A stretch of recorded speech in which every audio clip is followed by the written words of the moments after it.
like, check.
Variants show 1.12 versus 1.1. Like the 3 or like 4 different installations of ill-advised modifications has, they all have like different version numbers. Which, yeah.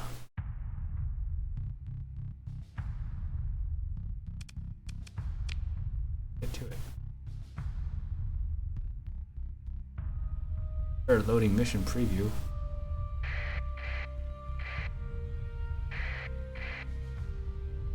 This is a Starsector 2018 tournament.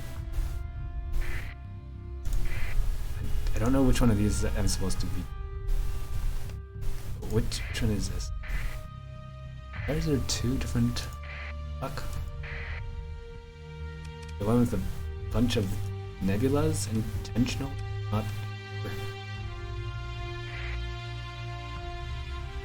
PvP, okay. So, local time 6:37 p.m. This is the 5th or 6th and final round of the 9th Starsector Fleet AI Tournament. I am Astralter and I will be your caster today. Unfortunately, Surge was not able to make it today. So, get started. We've been long waiting for this one to end. It's been a wild ride. We've all enjoyed it to some degree, more or less, some less than more, some more than less, but here we are. This is the final round. The rules for this round, I'm not exactly sure what they are, but we do have LightningJC in the chat today. He can help us out with that, I think. What are the special rules for this round? It's like no bars held. You can just install everything you want. Everybody's an exhibition fleet.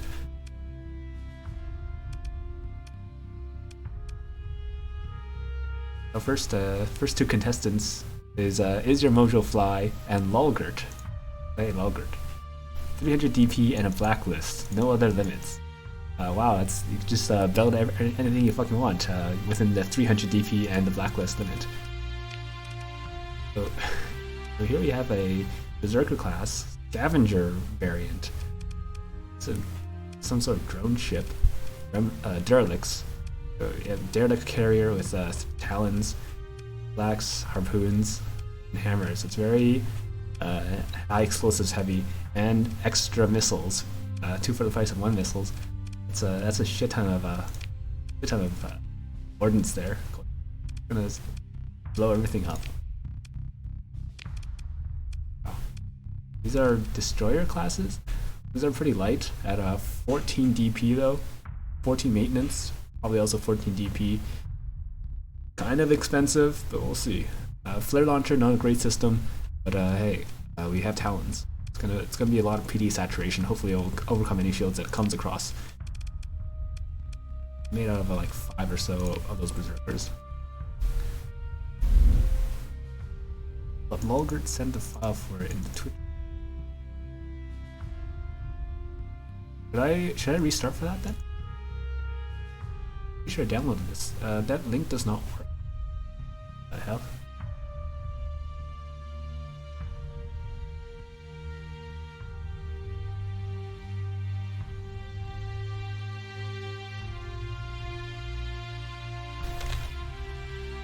Can you? Lulgert says I'm up to date. Ooh, fuck. Okay. There are only 4 parts to it.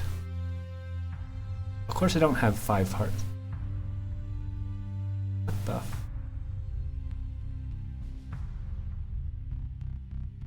This is the ill-advised mods memorial stream. What do you mean? The mod's still alive. Right.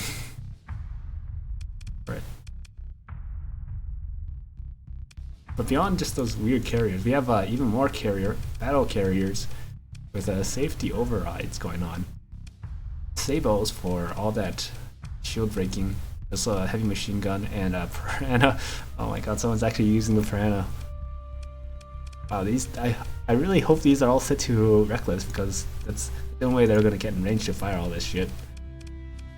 so many empty slots, but it doesn't matter because we have assault chain gun and heavy machine gun. Just blow everything up that it touches.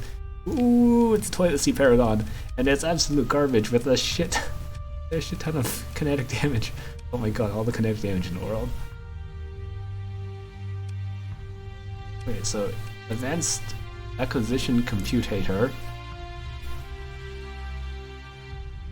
integrated targeting core. Why does it have both of those? What the hell? It's a dedicated targeting core, dedicated targeting unit.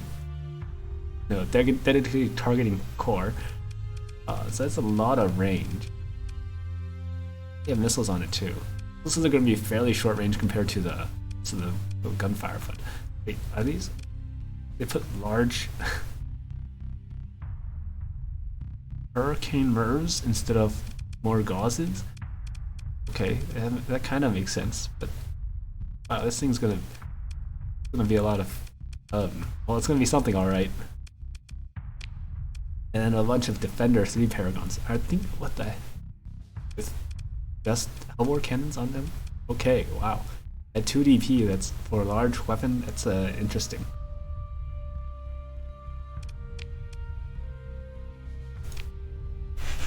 We have 1, 2, 3, 4, 5 of them. Five just flying Hellbore cannons. 150 armor, 1,500 hull. It's like a giant fighter. And finally, one more Berserker class. Alright, cool. As Lolgert has. See his. Wait, no, that's not Lolgert. What the hell? Do I look at his. I look at Lolgert's CPU stress test. DMU to the updated file, just in case. This can't be bad.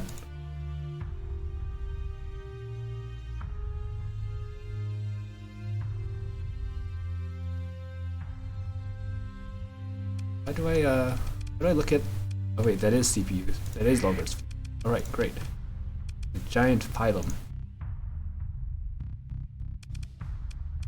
Giant pylon with a bunch of pylons singles. That's a thing. Awesome. I probably want one of these for my actual playthroughs. Yeah. They're like flares, but better. And giant pylon. And it's super special system. Missile auto forge. There's just a bunch of pylons. Not much to say here. I'm not sure why they have 2 for the price of 1 for pylons, because it is a pylon launcher. They're already unlimited, but hey, you want to get all the pylon stuff. With the Conquest, not the Conquest L. It kind of looks like it. I have to enable ill-advised to have the giant pylons. Maybe I don't really want that then. They have a giant Devastator cannon all the way back at the back. That's pretty cool. Built in. So this is a Hive Conquest, which has 8 fighter slots, and they're all pylons. Oh no, terrible artillery. Okay, wow.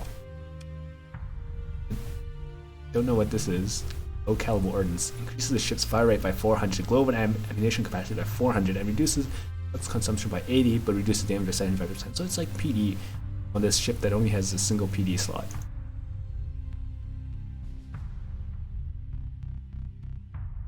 Okay, wait a bit for people to join. I am getting on with it. I don't want to be on this stream for very long, so yeah, let's get going.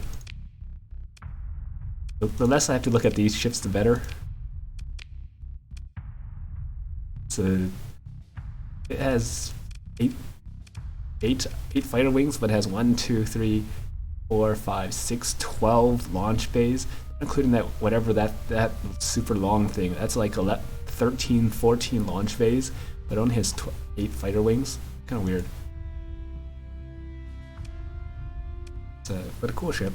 Like a converted and very fragile Conquest. Oh my god.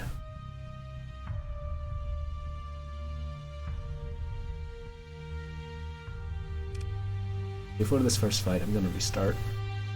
The singularity is loose, the AI is malfunctioning, the air is plastic. Be right back.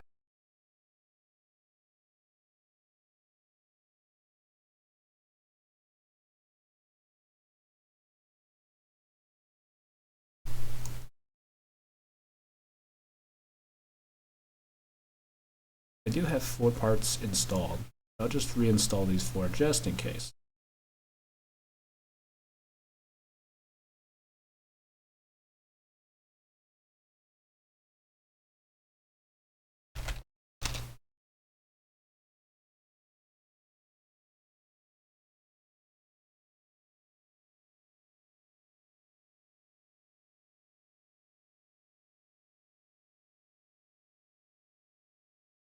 I feel that only 20 people are watching, and it's the final round. There are only about 20 minutes of a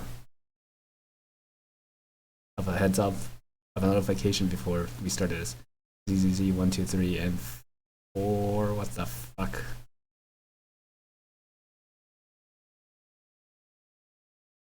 I have a better loading screen. Oh yeah.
I'm just gonna look at all of the descriptions by the graphics. I'm not gonna read anything. Um, Otherwise, I might get a bit infected by whatever this is. It's gonna be dangerous.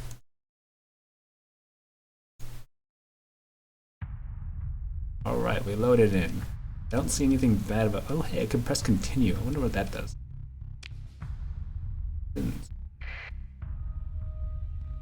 All right, go. Things still the same. Capacitors, vents, fighter bays. Going. So this is the first match. Is your Mojo Fly versus Lolgert. Derelicts versus the Phylum Hive, I guess. Phylum Hive? It's a shit ton of Phylums. This is gonna be a shit ton of wardens on screen. Alright. Oh, I actually don't know what the controls are for Fleet Tester anymore. So I don't get them too messed. Oh my god.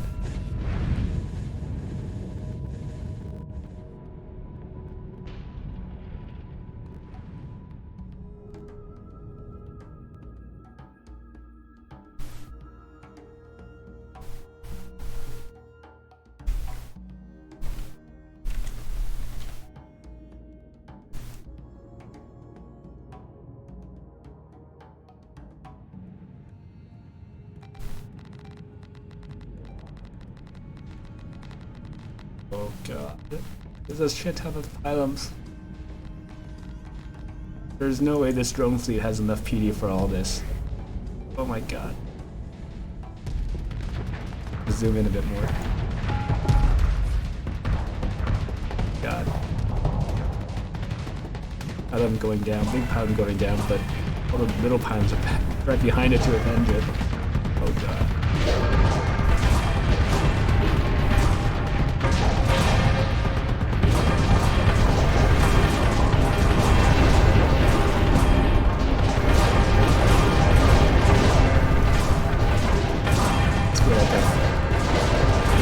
Over 100 Phylums on screen right now. He's doing some quick maths.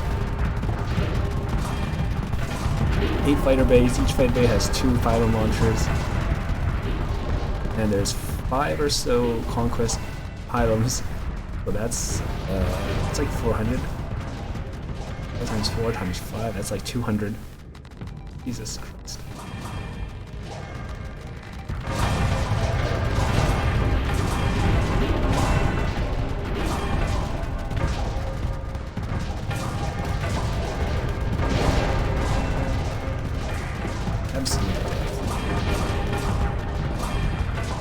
Little flags are constantly firing, but that's no way enough PD for all this.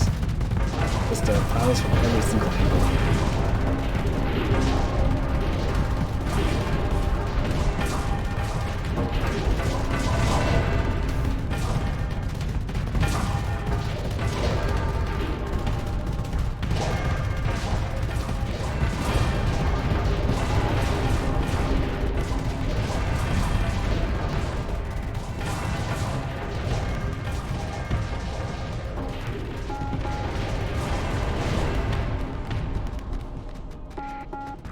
All of PD is being outmaneuvered by the defender, but it's not going to be able to run forever, especially when it gets 360 surrounded by the pilots. Oh my god.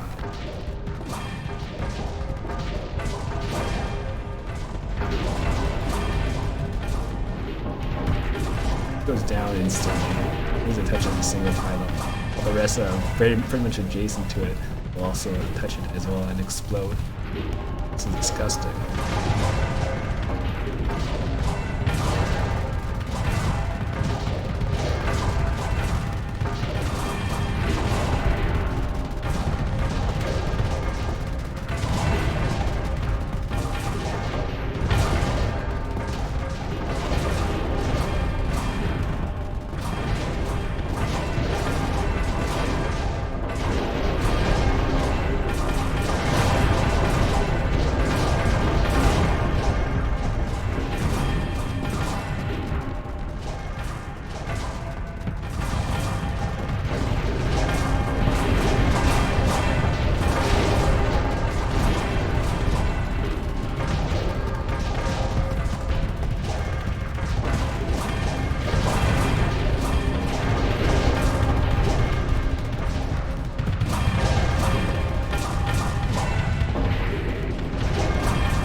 None of these ships have 360 shields, so there's always going to be some way for some of the pilots to get in. It's going to be gross.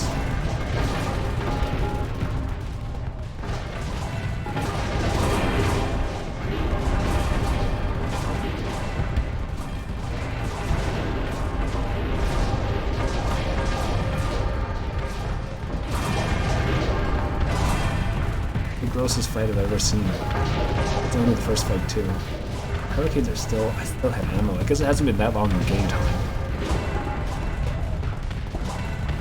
Been 3 minutes in game time. It's felt like an eternity.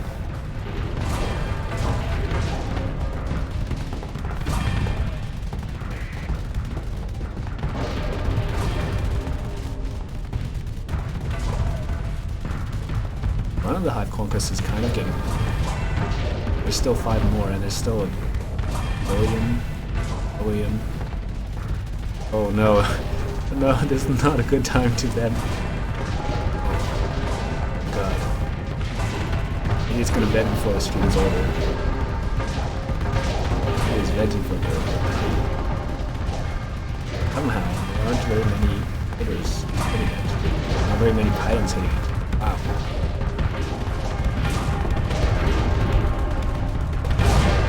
Just in time to... Oh god.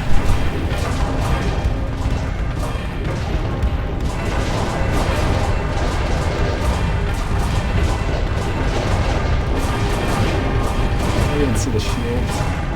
There's so many explosions.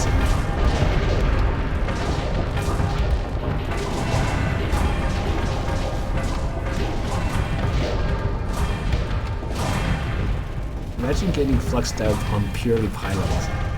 Oh my god.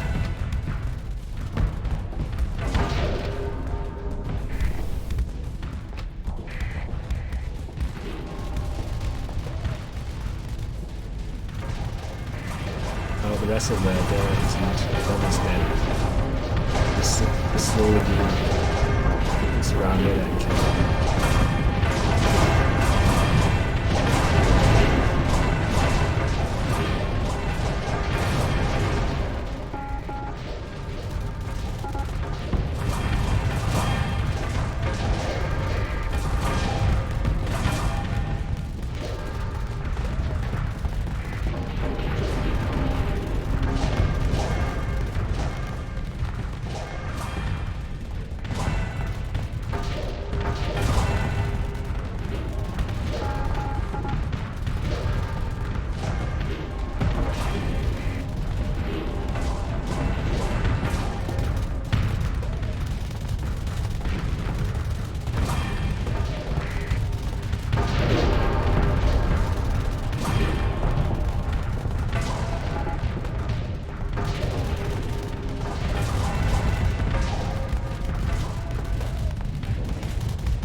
this Paragon does have some dual flags. That will help stave off a bunch of Paragons. But is it going to be enough to keep it from fluxing out? Oh no, it's not fluxing out. It's just going to vent instead. A shit ton of pylons, unlike last time. Oh god, that thing's getting saved.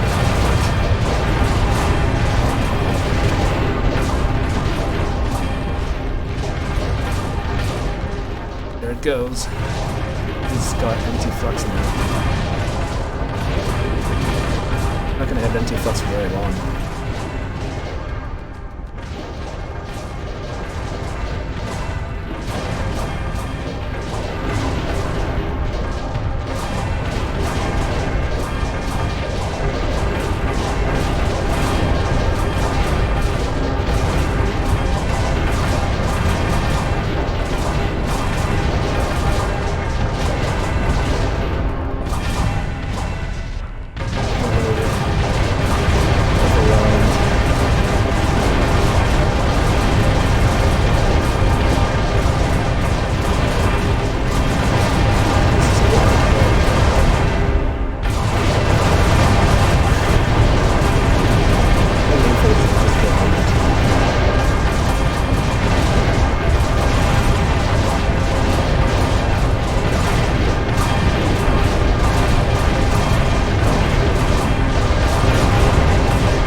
Sacrificial big pylon for all the little pylons to do a wonderful job of killing my FPS. Holy shit.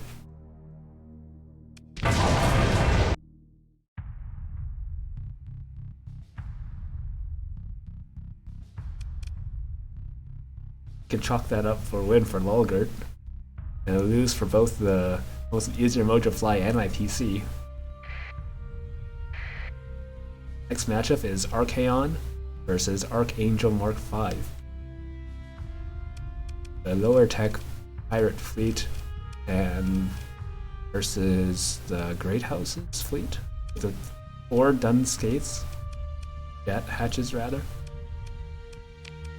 I'll have a look at this. First Dunskate, shield bypass, all the hull mods in the world, extreme modifications. This is glorious. It even has tinfoil. Tinfoil. Ooh. It's an absolute smorgasbord of gunnery. And it has just about as much vents cap dissipation as you would need to run it. Really tanky as well. 2.2k armor, 3,000 hull, 30,000 hull. Good. Good. It's like a red Christmas tree. Psych Fried! Woohoo! The fuck off, Dreadnought. I can't say that on stream. Mauler battery. Oh, okay. Someone's actually using the Reliance. You madman. Heavy velocity drivers. Arcane artillery. Again, with extreme modifications. I don't think I know what that is. I think that's... What is this? Unpaid interns running errands. Go get me a coffee and new purse. Because this one's fucked. Repair. Okay. Okay.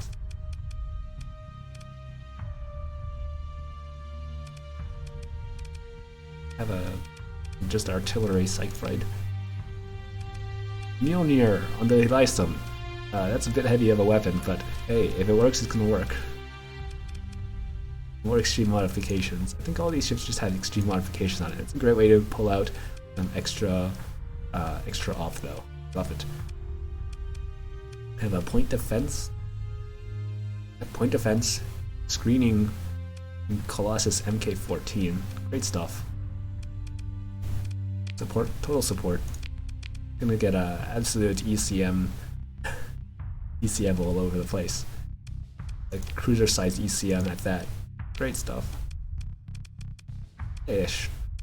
Strikes. It's a lot of vents on something that has only 6,000 hull capacity, 6,000 flex capacity, 250 armor. So you better hope that those shields are going to hold up.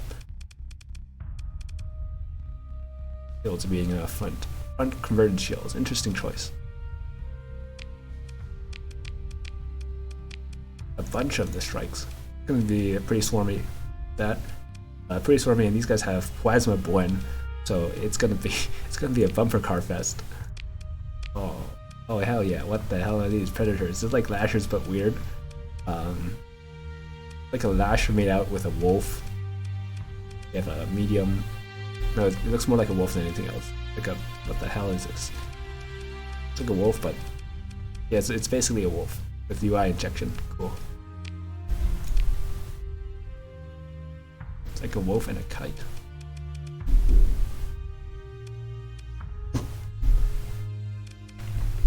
It's Archaon's pirate and pirate fleet. It's pretty well balanced actually. A couple carriers, a lot of frigates, and even a capital class. But hey, you can do that when you have a 300. Whoa, what the hell? That's not right. Is that right? It is right. Alright, so here we have Archangel's fleet. The Great Houses is very gray and house-like. Go. Reaper Monitor. Okay, that's pretty cool. 360 Shield Arc. Oh hell yeah! And they have Flux Shunt here. Yes, Flux Shunt. There's gonna be tanky PD boys. We have a bunch of them too. Oh my god. Senders, can you turn your mic up? Is that a joke? I have my mic as pretty much as loud as it can be. It's just steps away from being into the red zone. I'll point the mic a little bit closer to my mouth though.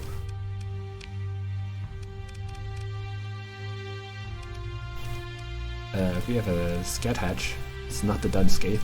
It's a little bit better than Dunscape. It's more gray than red. This a flood of damnation. Massive array of fountain-type micro-missile tubes put into a Scat Hatch's bow, capable of firing enough missiles to overwhelm all but the mightiest PD arrays.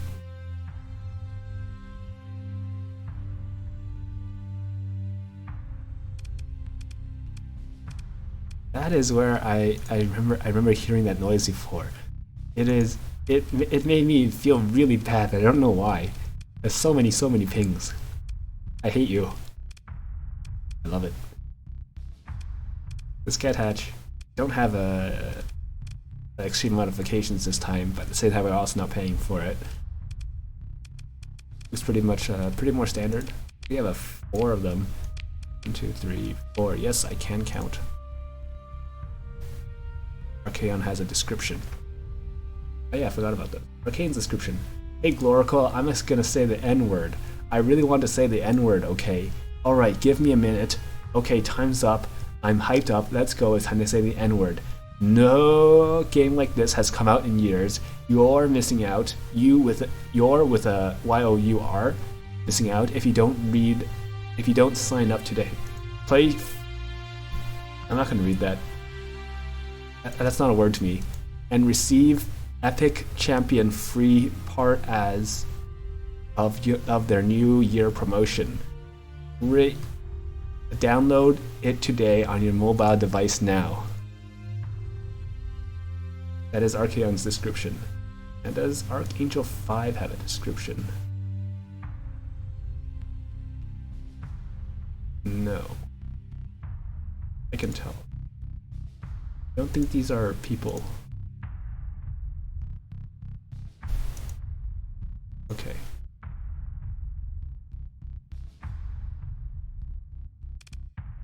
It was Archaon's description.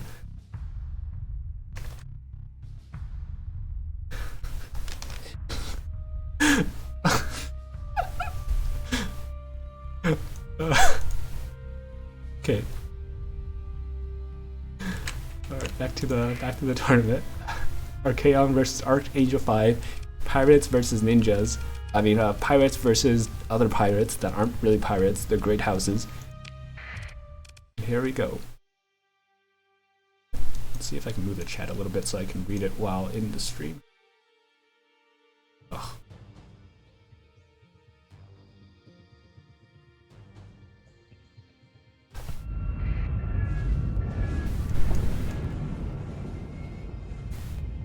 Round 2. Match 2.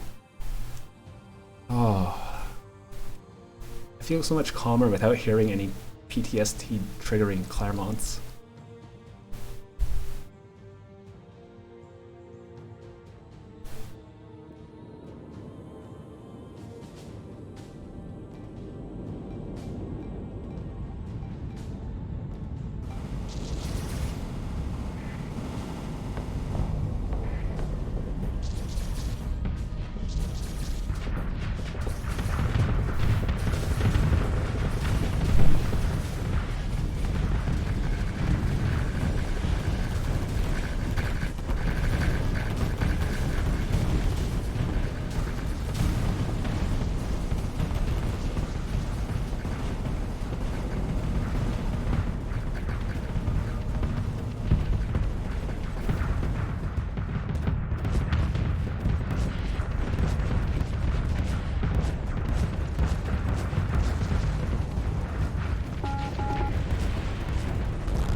Just the good old ship is getting destroyed beeps.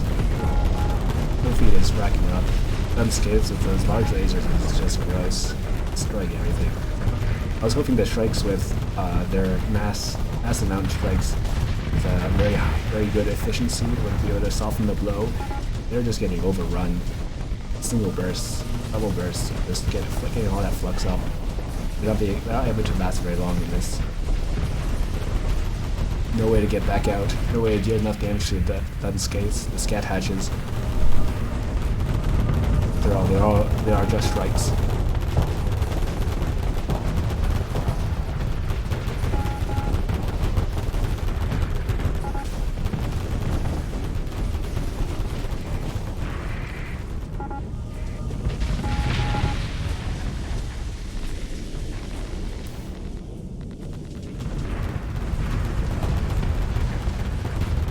This is an absolute styling fest. Let's see if the Sightfoot is doing anything. Let's chip the armor, that's about it.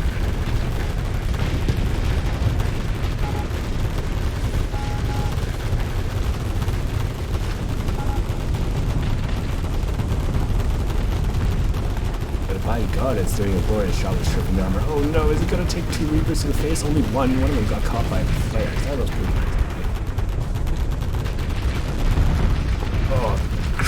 There's more monitors. Oh, that is painful. The monitors are all out of Reapers now. At least the monitors that are on this one. Getting poke damage. Missiles in the back. Players getting caught. A lot of them. Never have I thought rear flares were any useful, but hey, sometimes the AI anyway.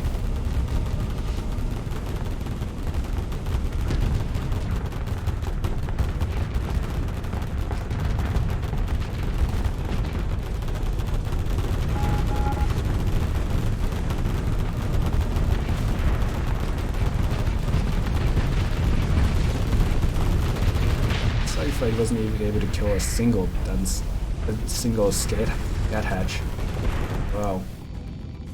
But a scat hatch did die at some point. Oh no, that's a unscathed. Never mind. Process down. Sightfoot is gone.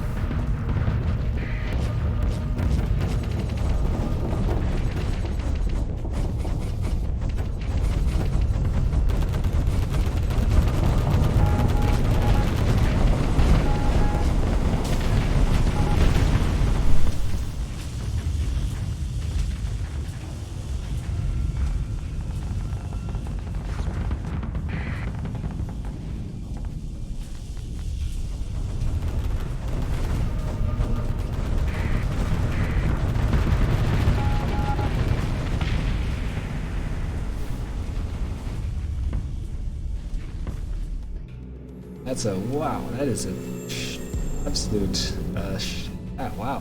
An absolute shame. Every single ship in Archangel's Great House's fleet and its win.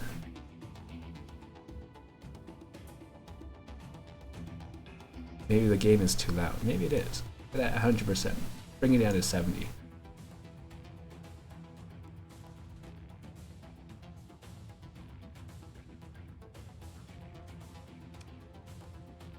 Monitors having Reapers, that's pretty troll, and it works out well. There's like there was 1, 2, 3, 4, 5, 6, 7, 8, 9, 10 or so of them.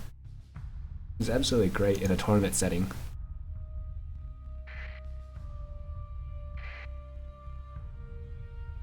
Match 3, Bulbasaur Wizard versus Paul Campert. Bulbasaur Wizard kicking in at 256 EP, is that right?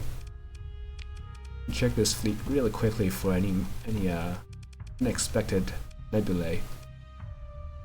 256 DP seems a bit low. Versus Paul Campert, who has what seems to be an IBB fleet. Bulbasaur Wizard, are you in the chat? Well, let's have a look at Bulbasaur Wizards. Very Cabal. Very Shrike. Starlight Brigade. Full of Shrikes and a couple of Afflictors. This is sure to overrun anything that it comes across. Just by sheer numbers. I bit my tongue. Bunch of Shrikes, all with extreme modifications, ace budget on a budget, underpaid Intuans running Airwans, and 2 for the price of 1. Antimatter Blasters, Sabos, Pods, and Crackles. This is pretty gross. It doesn't have a lot of killing power, but it's going to disable anything that it comes across. Well, any unprotected shields anyway. And with 18 capacitors, it actually has some decent shields.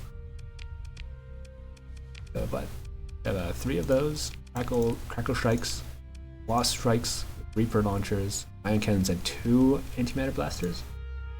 Wow. It's a lot of burst. That's a lot of burst.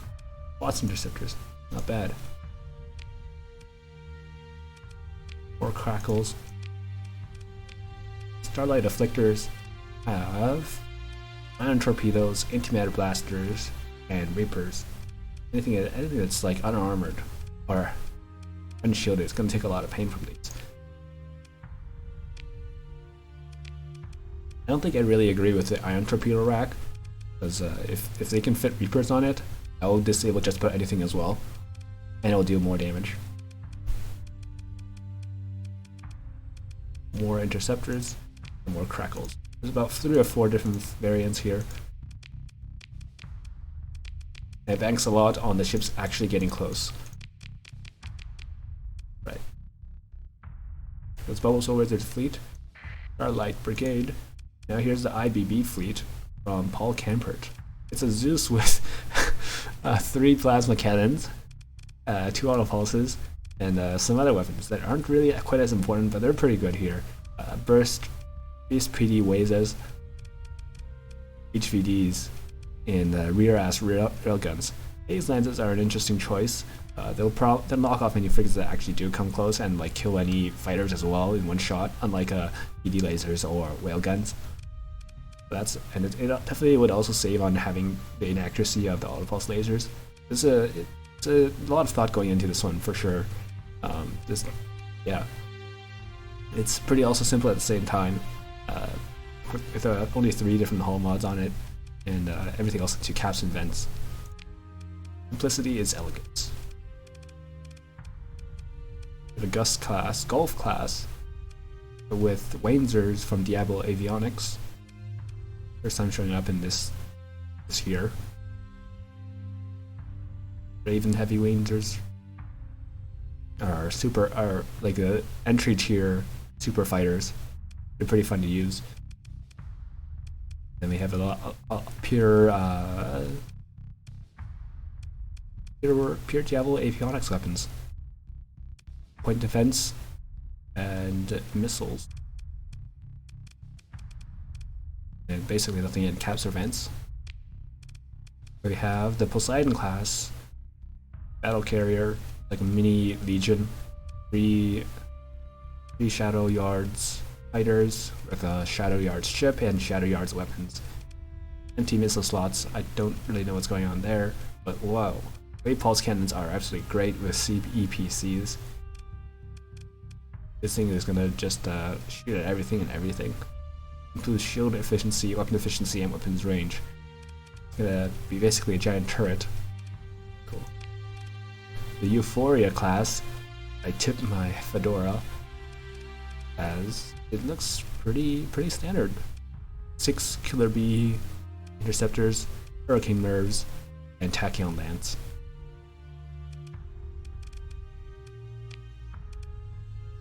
Leviathan Super Freighter, actually using this in a combat. We have a lot of harpoons, heavy velocity Dwivas, and Falx interceptors, which are great fun. Gonna be a great way to pair up with the Killer Bees with their more kinetic heavy weaponry. Fracture, the upgraded Sunder, has an interesting mix of phase wances and auto pulse laser for its main weaponry. Wow. Phase wances are cheap, and so are auto pulse laser, and their range is kind of similar, so that's could work.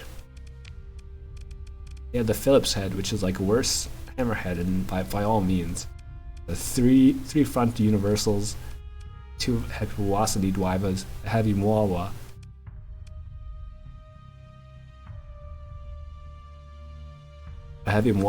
and a whale gun, a white wasalt gun. A lot of DACA. Almost too much DACA for its flux capacity, really. Yeah. The Iliad class, great, almost as good as the regular Odyssey. Rifle support fighters, a lot of autopulse lasers. That's a lot of DACA, and the big name, big mags.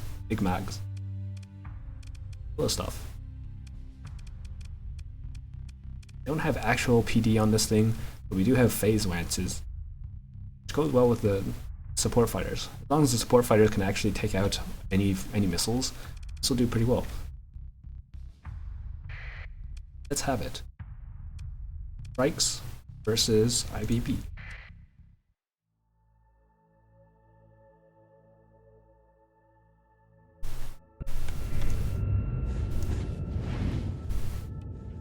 Go in row by row.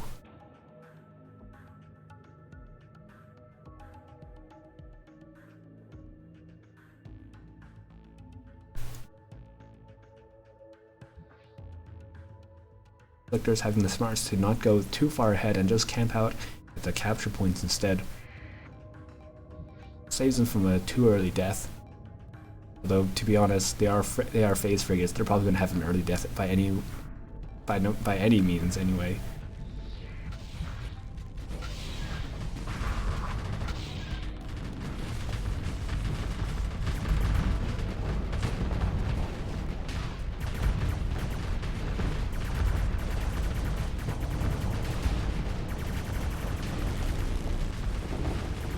Oh, curved Reaper. Aren't you the coolest strike ever?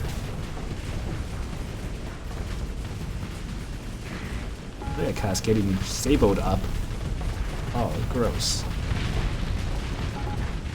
And the strike falls first, not the afflictors. Unless I missed that. Oops. Look at Class gets overloaded but is still standing. There's no follow-up because the only HE is from Reapers.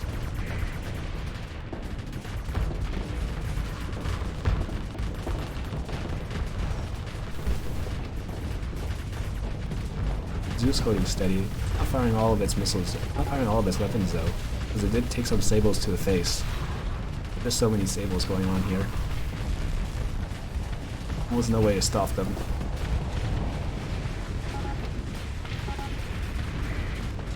Iliad getting damaged heavily from the strikes exploding. Goes down immediately after.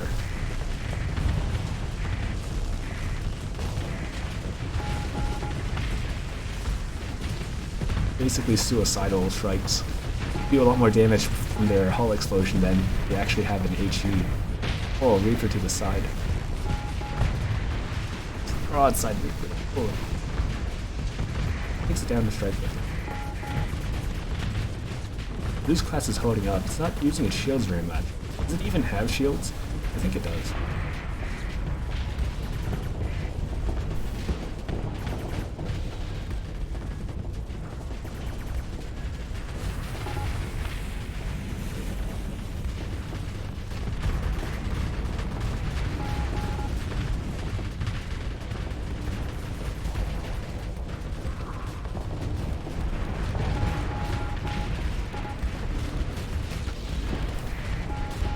Strikes now thinning out a bit, but also at the same time getting a very nice U shape around the remaining capitals.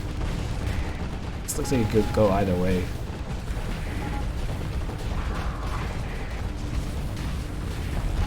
The Zeus only takes like a couple plasma volleys to be able to kill a single strike, but at the same time it's not firing very often because of how many sables it's eaten.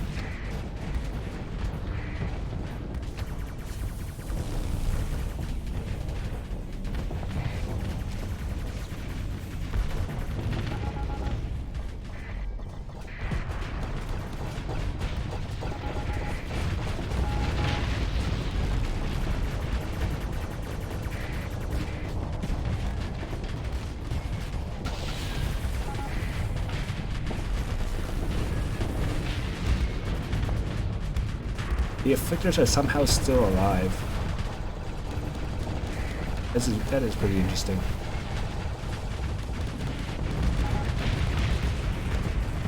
Applying amplified entropy every now and then makes a much bigger impact on any shots that are being fired at the IBBs.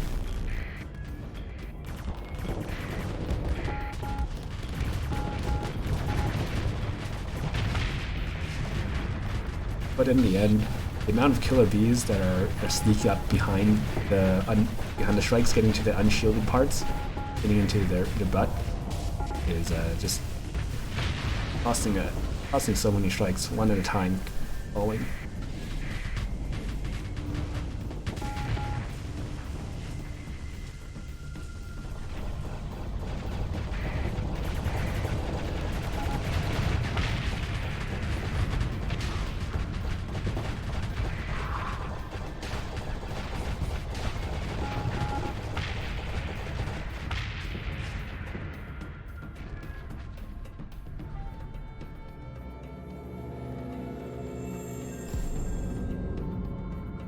That's that.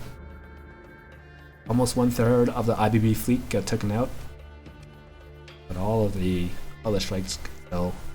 Lost their critical numbers. They couldn't hold it. It couldn't kill any more IBBs.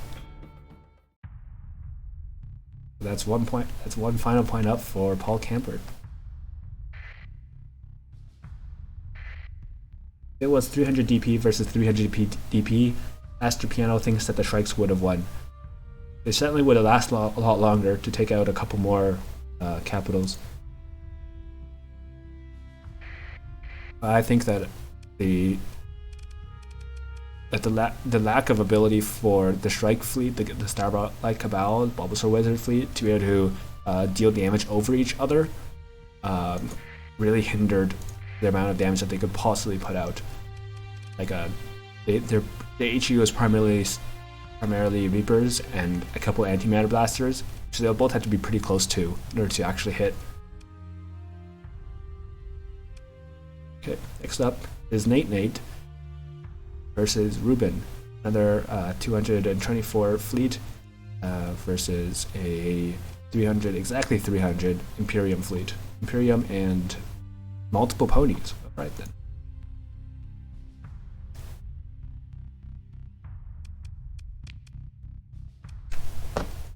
This is the final round where we had a large rule change, a large mid-tournament rule change that was unannounced.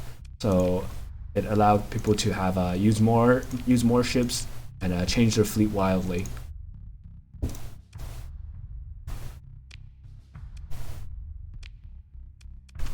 So we have Imperium and ponies versus Blade Breakers. So this Blade Breaker fleet is, seems to be fairly unchanged from the previous rounds.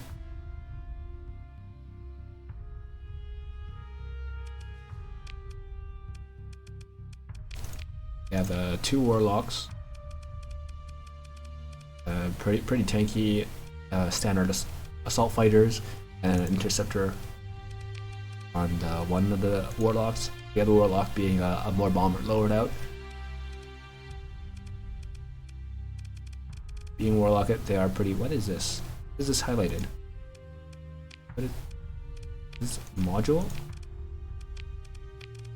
There's a module on the Warlock.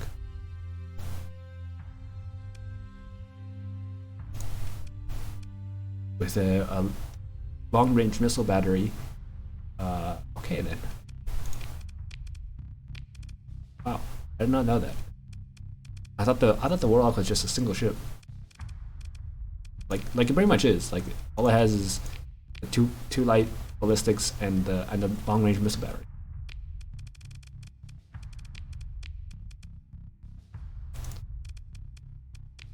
Okay.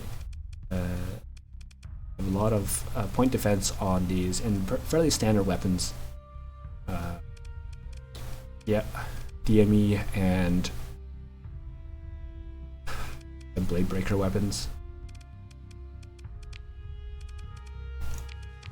Mostly point defense. The rejoin point guard Snake Eye class is an upsized. I'm not sure what ship this is actually based on.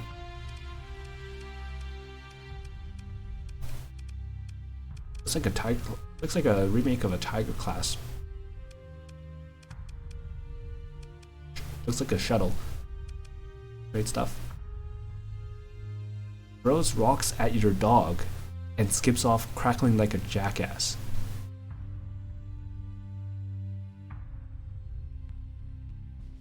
I think this makes the ship faster. I don't know. I can't even guess at it. This is, yeah, DME Big Man's description for Blade Breakers. It's a flat increase in range. Okay. For the rest of the Blade Breakers fleet, we have interceptors on the Sparrowhawk, and a bunch of fairly close range weaponry, which works out well for the Sparrowhawk because of the way it relocates.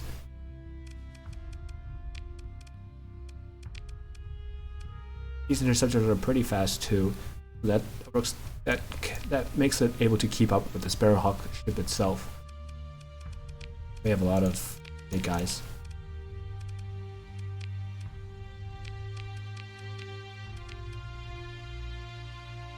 Devil Ray. It does remind me of a ship in the game. In some other game, PvZ, I think. Not Plants vs Zombies, but Space Zombies. There's a ship called Devil Ray as well. Anyway, it is a phase destroyer with a bunch of forward-facing small weapons. It can do a lot of damage. Yes. I think in the original there was a ship called Devil Ray class, Devil Ray as well, with a shit ton of forward small weapons. Another Sparrowhawk. Looks to be the exact same as the first one. It rocks at your dog again and skips off like a jackass for the extra range boost. Good stuff. And finally another Sparrow. This fleet is mainly Sparrowhawks and the 2 Warlocks to deal long range damage. Imperium fleet. Matriarchs with Merchant Marines. I don't really recognize this this design name. Must be new. Interceptor with former SRMs and Vulcan cannons. No, it's EME, but no. Locusts on the Matriarch, an interesting choice. And otherwise we have fairly regular weaponry. cannons, a bunch of sludge cannons really. Interceptors. Armor package.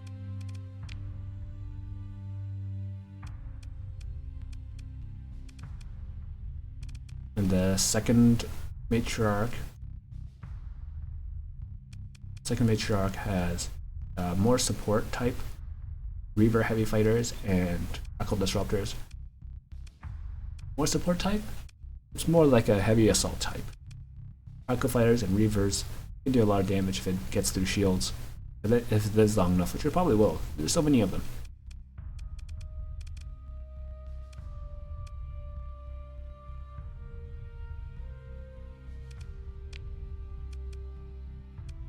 Then we have the several pony classes, which honestly are basically upside graded mules, Terminator drones, Tachyon lances, medium sabos. These are not going to get in range of anything. I don't think they might. There's no way. Right? We'll see. Dragon, low tech battle cruiser. Again with the light fighters. Then we have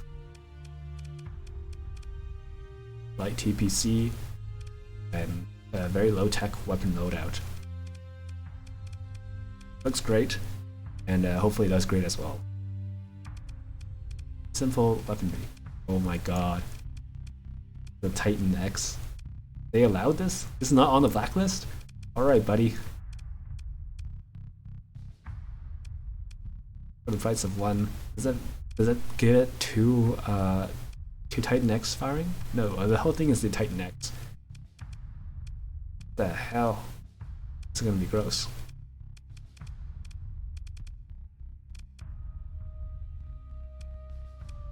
Wait, is this just the Titan X and not the launcher? What? Or is the Titan X the whole launcher and itself? It doesn't launch it. Alright. This is going to be Blade Breakers versus Imperium, Interstellar Imperium.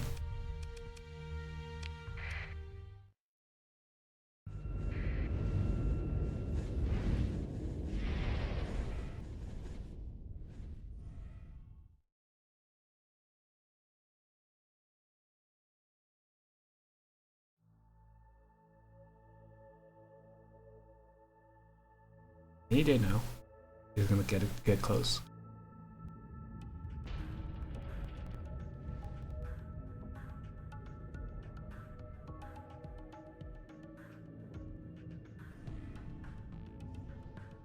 Look at that Titan X go. Don't know where all those missiles were firing. It's straight sideways at just about nothing.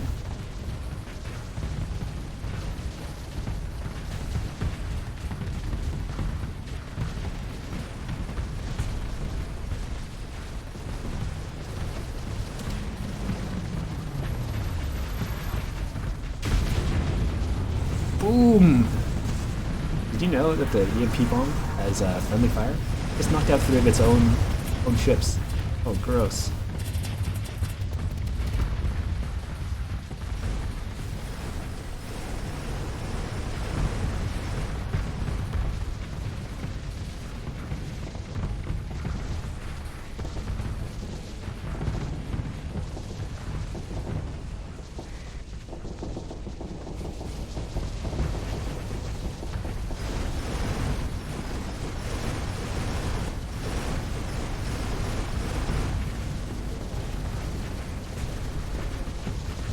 Is able to somehow overwhelm the Sparrowhawk. That through its shields just barely. Wow. Preparing another EMP burst. Destroys 2 of its own ponies.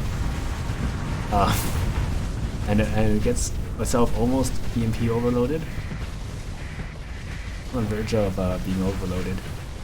Look at that wave for a second. Look at the matriarch firing its locust. Not really doing that much. It's because of the locust.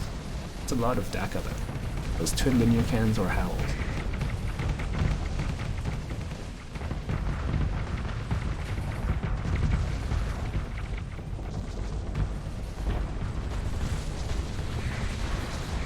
Back to Titan X, just getting pummeled.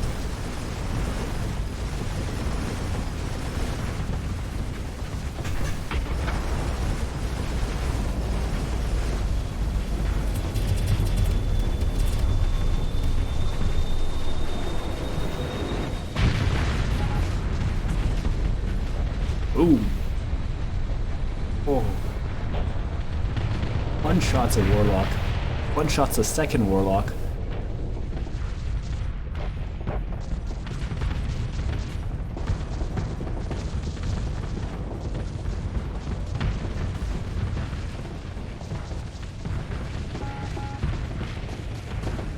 Destroys a Sparrowhawk. Another pony goes down. All that's left. Both of the Warlocks went down in that explosion. All that's left is a couple of Sparrowhawks, Snake Eyes, Matriarchs, and the Dragon. Suddenly the tides have turned. The DP remaining says that both sides are at about 50%, but it doesn't look that way.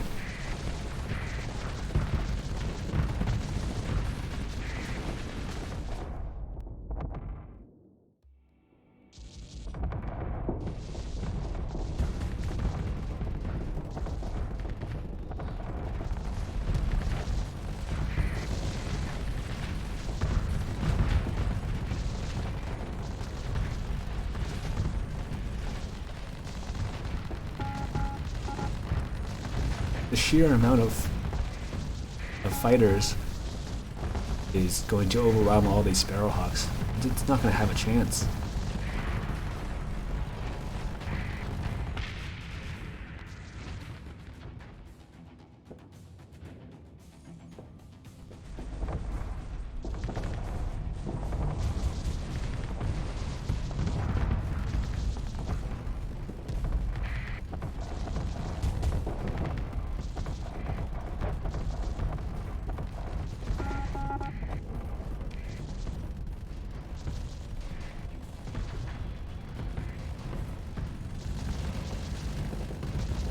With the help of the Matriarch's attack system and speed system, very versatile, making these interceptors into just absolutely great frigate hunters.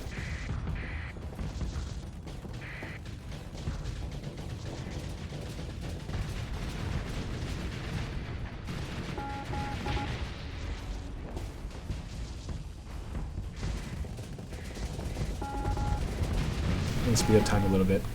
That is the end of... wow.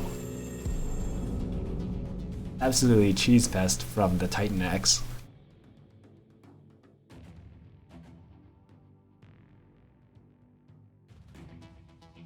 Hello DHAFO, DAFO. I'm streaming I have the burden of streaming the last round of the Starsector Fleet AI Tournament. It's the 9th tournament. It's a super special tournament organized by LightningJC, and we are all excited to see the last last round of it. It's a tournament that's been going on since December, and we've had a round. So that's 5 rounds since December. That's about a week and a half between each round. Yeah. It's a player submitted, player designed fleets. We throw it into the mission computer in Starsector, and we let the AI duke it out any way that the AI wants to. The AI in Starsector is actually pretty great. It handles all these different ship types very well. And here we go on our 4th or so match up, which is Time Derper 2. What would happen to the first one? Versus Grievous 69. Nice. We have a low tech, Scat Hatch, and Olympus. They probably stole that Olympus. Scat Hatches and some other things fleet versus Krisher Moms against Fleet Spam, who is using Remnants. 3 Novas. Wow, that is absolutely scary. Let's see how Time Derper 2 is going to deal with it. These Scat Hatches, Railguns, these are pretty good against Remnants. Oops.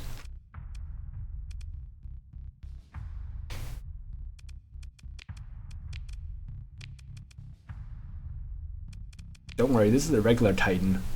They're a lot less dangerous, and they're also single use, so you won't even see one explosion from it today. But first, the scat hatches. Going again with extreme modifications. We're not disabling the shields this time. We have a almost 4,000 weapon flux from these absolutely great house weapons, but with actually kind of low flux stats. We have a lot of hull mods though. Hopefully the hull mods will be able to keep it alive for long enough to use all these weapons.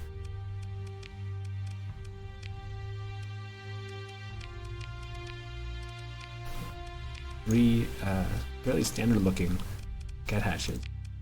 The Olympus, which doesn't have any Imperium package, but by itself it does have a lot of ballistas. I like ballistas. I don't really know what to do about the Olympus though. Gonna be a big boom. Big boom, no matter what.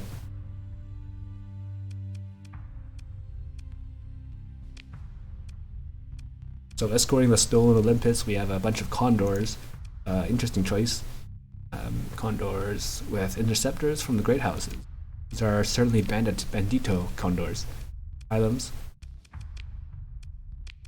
And interceptors and hunter wings.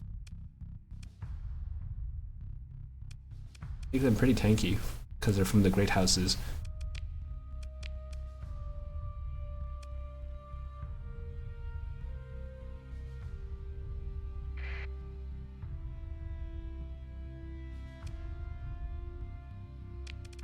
Let's have a look at previous 69's Nova fleet. Nova fleet with Reaper Guima classes. Some cool stuff. Wait, did I just click on the module from there? Some Z-level fighting. It probably shouldn't happen. I think the cursor is in the right spot.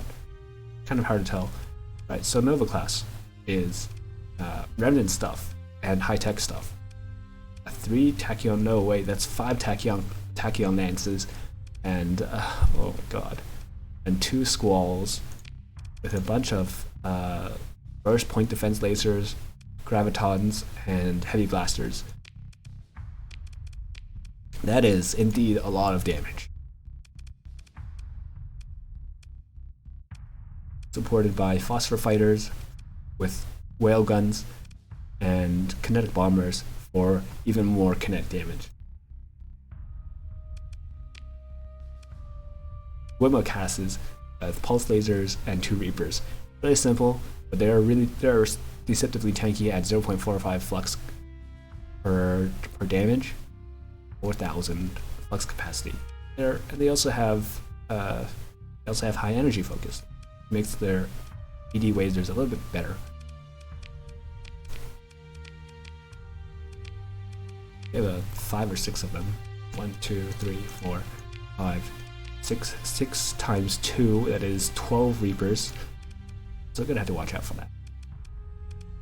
Reapers just love finding their way into a hull. 2 more Nova classes. This one is auto pulses, 5 auto pulses, and some phase lances. Don't even have that much PD on this one. Seeing as we have some forward starts empty, we have others with more point defense. We have 4 wings of Spark Interceptor drones. So they can definitely skimp a little bit on the PD. 0.45 flux per shield. Main shield is pretty good.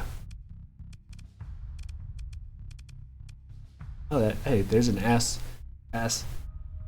auto pulse laser. Cool. I don't even remember we have a Paladin PD system for the 3rd and final Nova, and that's pretty much all it has. Just Paladin PD, and then long range point defense lasers, more squalls, and then full bomber loadout. Interesting.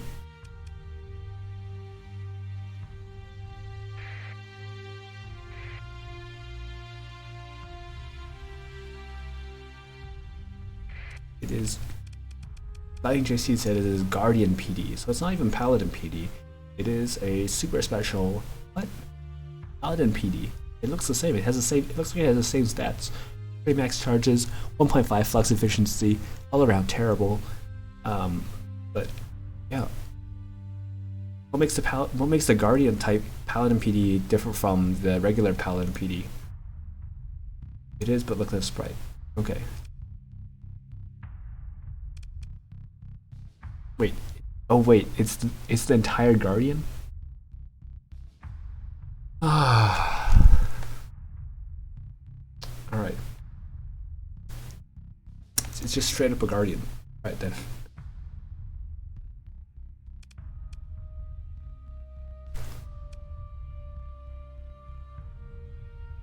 By the way, there's 9 more matches or so. Wonderful. Here we go. Time Derper 2 versus Grievous 69. Nice. Bandits versus the Remnants. This is what happens when you try to steal from not Tartakion, but Imperium Interstellar. Imperium.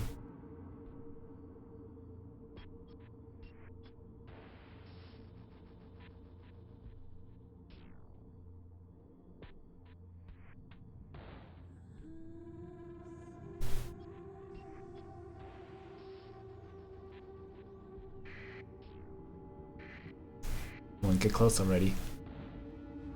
Neither of the fleets really want to engage.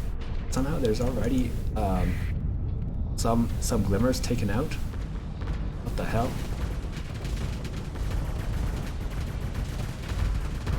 Also gotten caught from some very dangerous maneuvers between those giant pair of Novas. What is going on? Why is it so laggy? We have the Titan X already. We have the Titan already fired, and it is going to explode improperly. Oh no! It's a very small explosion.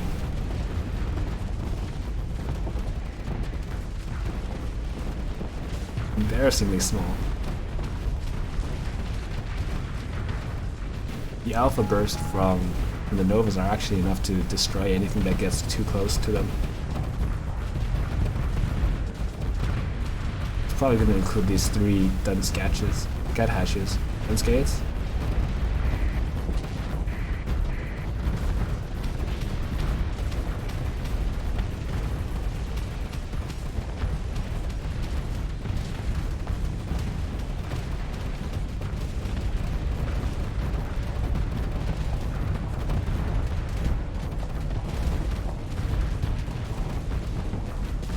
A properly detonated Titan would have a much larger explosion, but in this case it was destroyed before it detonated.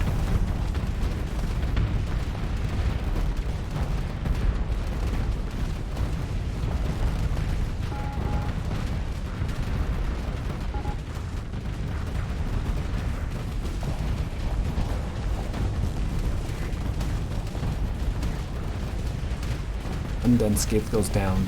The Autopulse Nova claims its first kill. Claims the first Dunscape. Gathatch.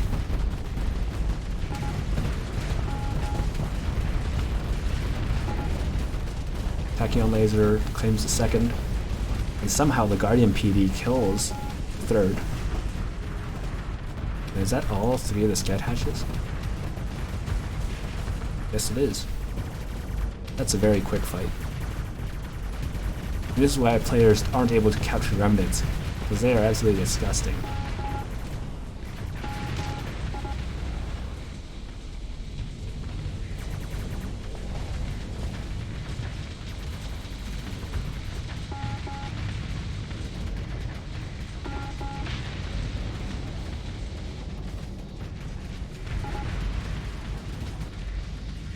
And that's it for Time Derper 2 versus Grievous 69.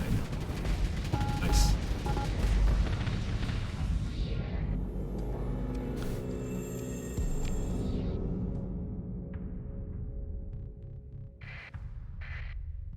I'm going to take a quick water break. Be right back.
Okay, back.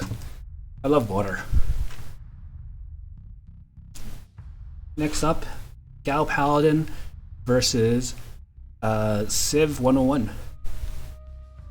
SL Slave 101.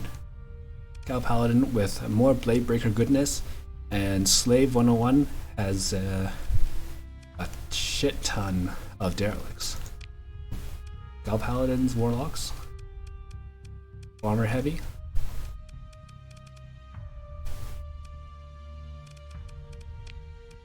Very bomber heavy. In fact, it's all bombers. Oops, all bombers. And a single Devil Ray class.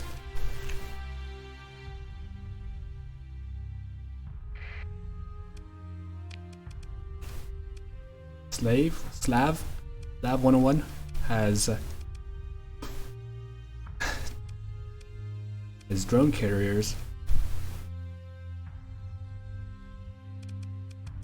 which have a mix of high-tech and very high-tech. Killer bees and reavers are pretty dangerous on their own, and a pretty good choice to put together. And we take extreme modifications to get us enough off to have point defense, some sort of point defense.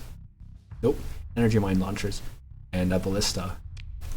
And is this going to be pure reavers and wasps? Pure reavers and killer bees? Oh god. It's pure reavers and killer bees. And the reavers come with their own wasps, so it's just like even more lasers.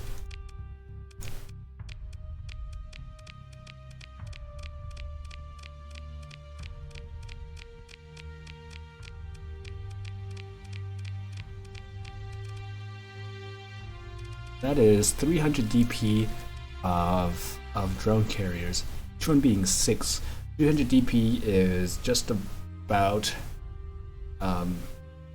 50 of them. 50 of these. Oh god, this is gonna kill. It's gonna be a lot of pain. And that is definitely gonna be more than enough to counter 4 warlocks worth of bombers. Oh god.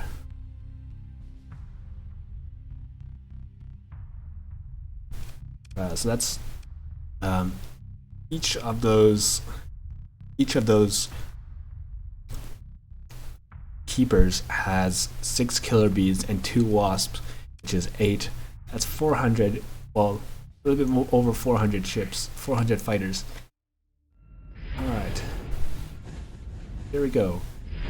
Slave 101 versus Gal Paladin.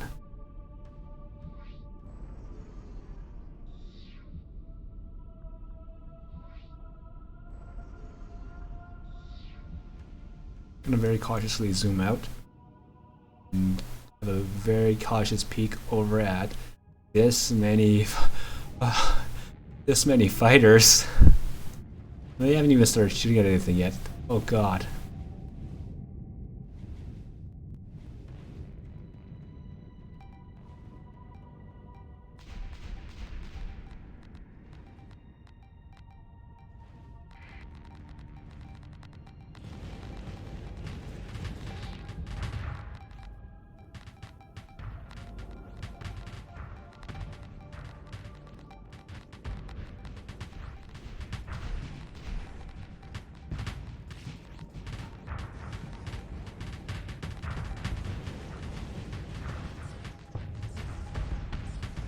This reminds me of the very first match, but instead of pylons we have fighters, and oh my god, those many beams.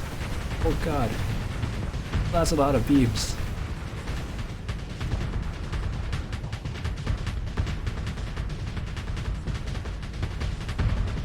Pitter patter, sounds like rain on my rooftop, but instead it's lasers, destroying so many bombers and fighters. That warlock is just gonna get overwhelmed by killer bee heavy burst lasers.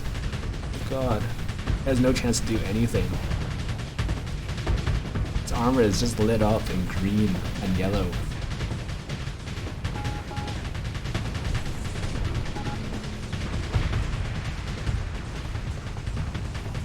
one warlock down immediately.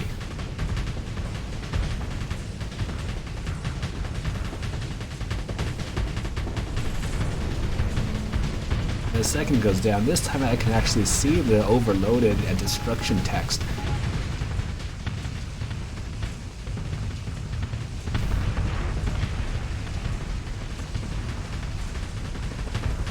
As I look down to the third, it is already just fields down.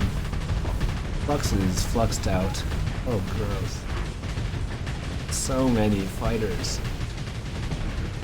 It actually managed to warp out 100 meters away, but it's not gonna be far enough to run from fighters.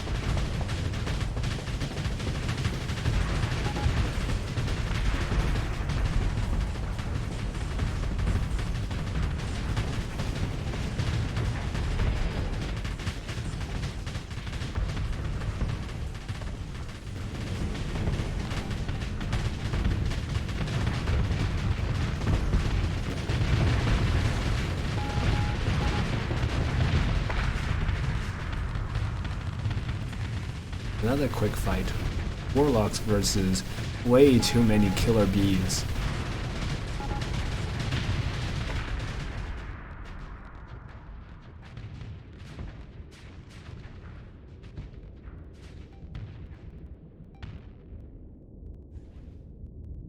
Wow. And of course, not a single keeper was damaged, or not a single keeper was destroyed in that fight.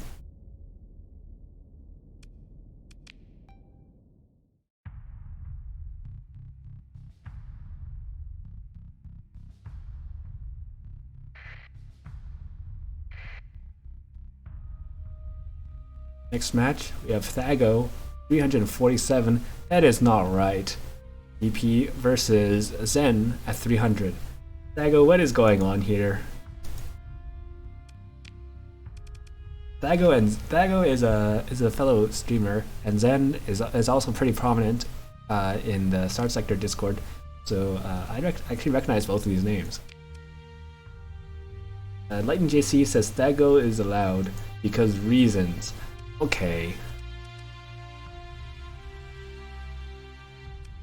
So we have more derelicts. It's not fighter spam this time. We have actual weaponry on here. A very good mix of short range sabos and reapers, devastators, and assault chain guns. Void warranty. So these things are going to be going fast, and they're also going to explode pretty fast too. Hopefully they can actually fire off some salvos. Everything. Can check the weapons loadout for the first time, and we have Reapers that are linked class but are not linked to the main guns. The sabos are.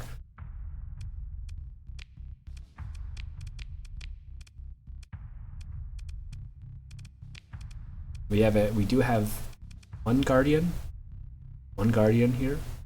I do see some keepers, so there is going to be some fighter spam, but not as many because there is at least one guardian. Guardian has all the Guardian goodness with the hammers and missile autoforge. Missile autoforge, I think. Skynet. Not really sure where it's coming from, but it does have missile autoforge for the hammers. A pair of really good shield breaking weapons, and very conservative loadout otherwise. Fairly close range weapons. It does have ATC, so it makes them a bit longer range. And all the hallmarks in the world. First keeper of many, Bratris drone fighter for the drone.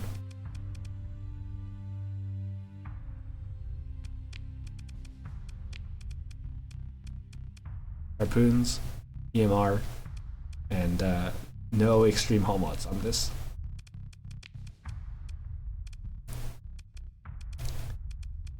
Okay, I'm sorry. It only has all the good hull mods. Go back to having palisades, super close range, destructible palisades. Quite a few of them. Back to the back to keepers.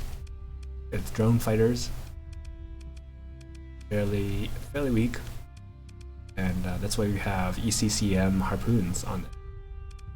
I'm not sure if I would say that it's the greatest choice for so many hull mods on a ship with only 45 op, but they're basically flying harpoon launchers.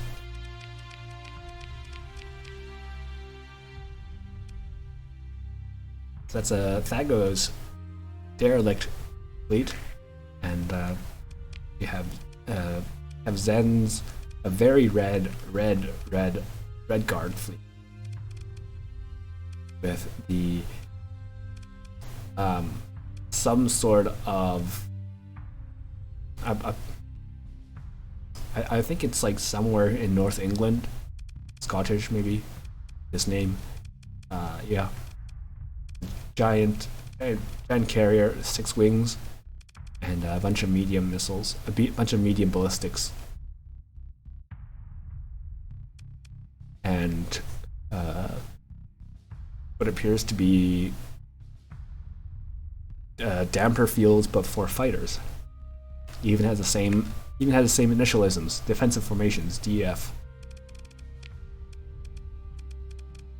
I have 2 of these giant carriers, a very red hot rod, a manifesto, okay, which is a battle carrier with bombers and DME railgun type mixed weaponry.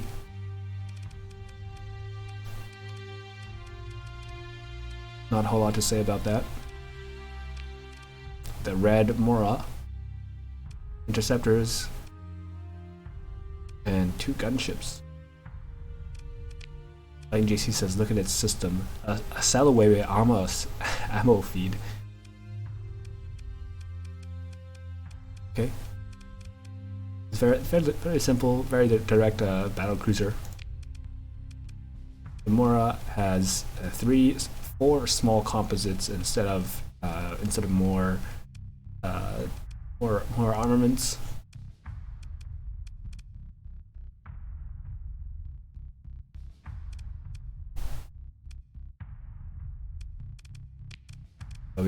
They're identical. They have assault fighters and interceptors. We have an empty slotted Falcon. What is this going on? With pulse lasers and ion beam, and basically swarmer missiles but bigger, and a heavy linear cannon. We have 3 of these Falcons, which don't even have a fighter.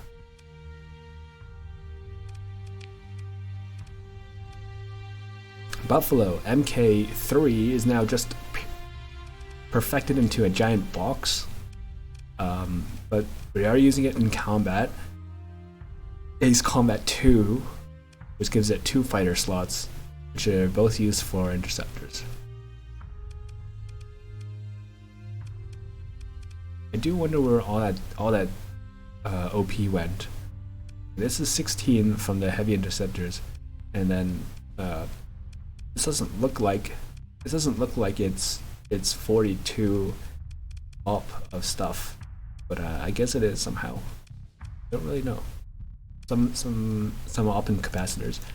Anyway, there's 4 Buffalo MK3s, and we're back to actual fighter ships. Heavy Thunderheads with shields, and basically totally different.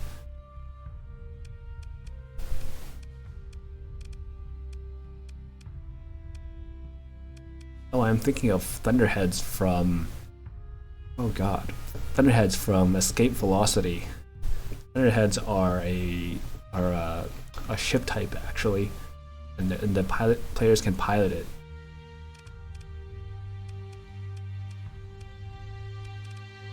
I don't know if any of you would recognize that.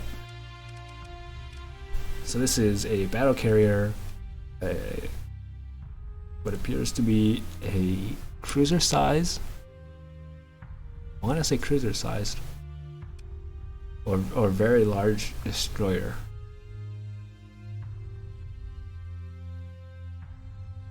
Wait, it is a battle cruiser. It's got very weird looking battle cruiser. 60 sensor profile indicates destroyer size. Right.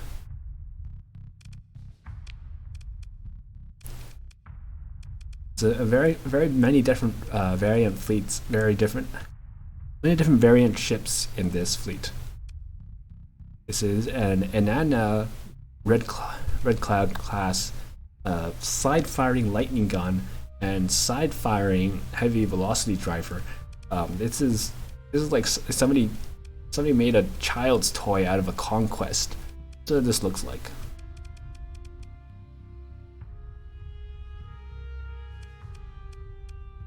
This is interesting. I don't know if the AI is actually able to deal with this, but the AI does fly the conquest, so maybe this will work out as well. These arcs are a bit worse than the conquest, though. Husky class, basically shuttle. I don't know what that E stands for in Husky class. C is the means of CEP production, and it does have CEPCs on the Husky.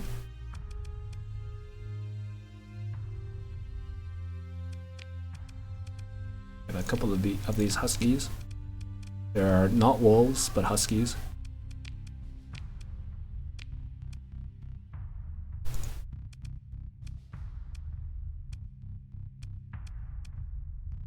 We have finally 3 monitors at the very bottom with flat cannons, Reliance, why even bother with Reliance, and very classic tank setup, hard shields, and frontal shield conversion for that maximum 360 full circle. Alright, let's get this started.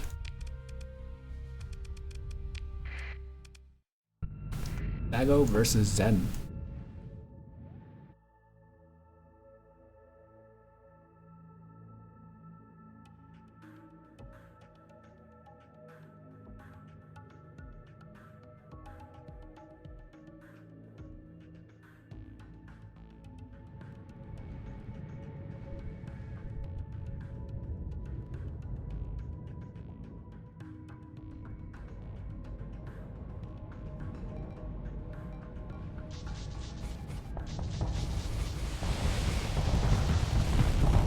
Is doing a lot of damage to the weak shields, but oh, those Reapers are spinning. I don't think Reapers are meant to spin. Oh, Falcons go down. 2 Falcons go down. Palisades aren't the first casualties of this. That is a surprise to me.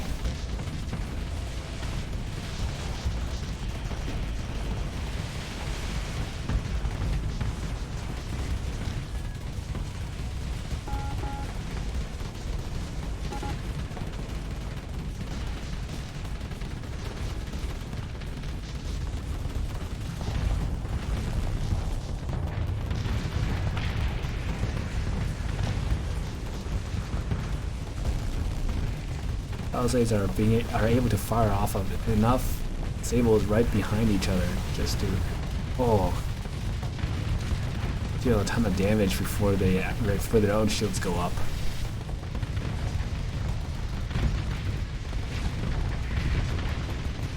Manifesto gets blown up by the Guardian and many sables coming out of the Palisade.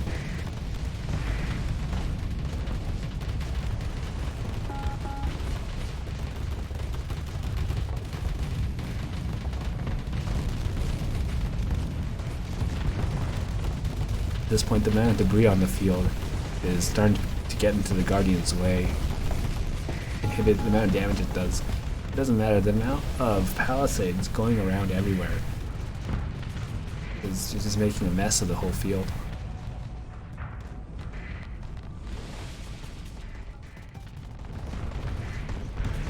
One of the battle carriers goes down, or the Red Guard. The Guardian is still, of course, absolutely unscratched.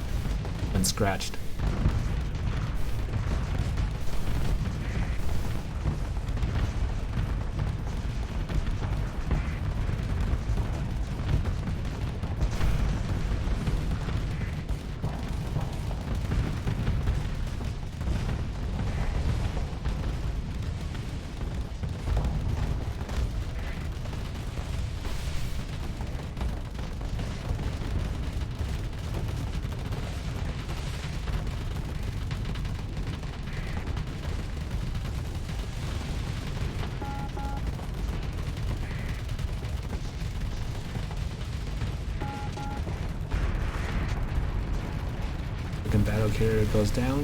Third Falcon. Buffalo MK2s are getting cleaned up. MK3s, sorry, are getting cleaned up as well. Palisades are just running over everything. They're making quite a wall of themselves. Haha. Looks like the Nenes didn't work out.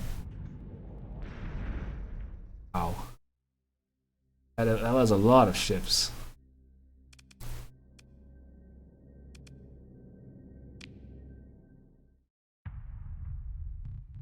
Dago versus Zen.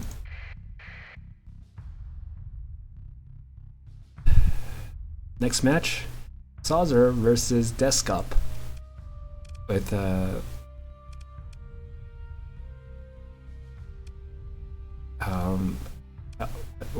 what are these?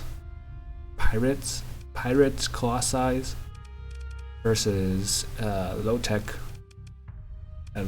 low-tech army. Alright, here we go.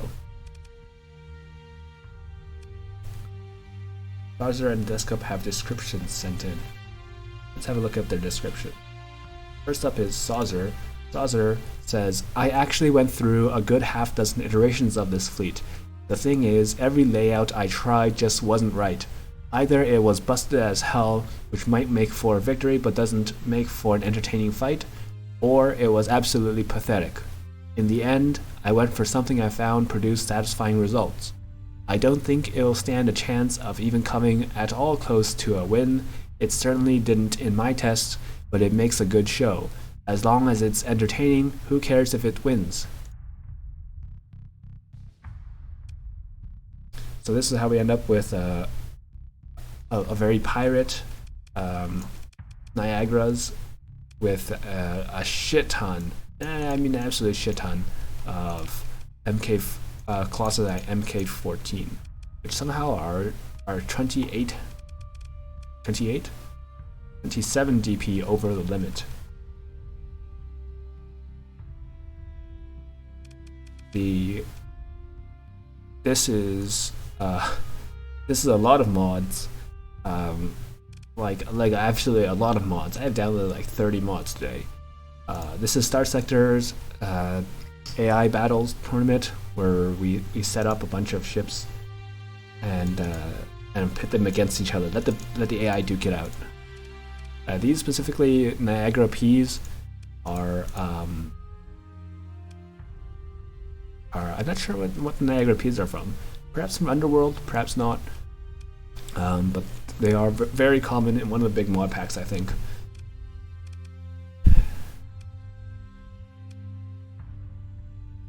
Niagara Ps with a bunch of fusion torches and dampen mounts. So it's gonna be blowing a lot of fire. It's gonna spew hot fire. Basher LI. I don't know what the LI stands for.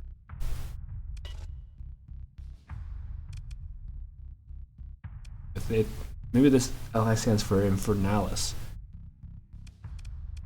With even more fusion torches, then we have a couple Hekon torpedoes, medium range, short range.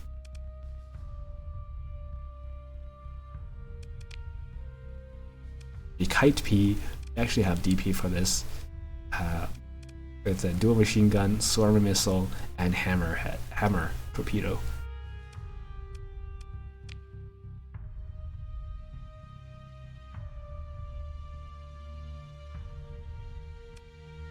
A shot glass junker shuttle with pummeler carbine, heavy mauler, and two torpedoes, which look a lot like hammers but are not. They're cane torpedo racks, and they do basically the same thing as hammers do, but they have a little bit of tracking on them. Huh. This has the badly damaged hull mod, which gives it 4 more off to play with. The cost of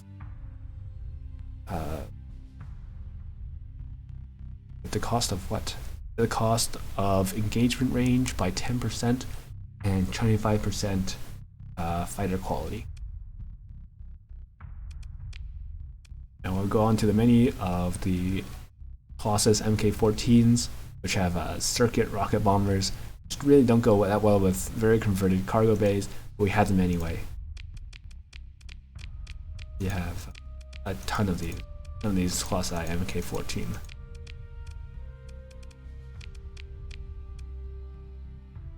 What is up with that OP? I think it has something to do with converted hangar base and fighters.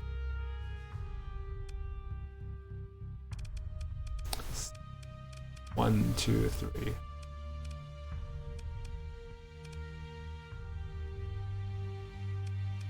I don't really want to touch it.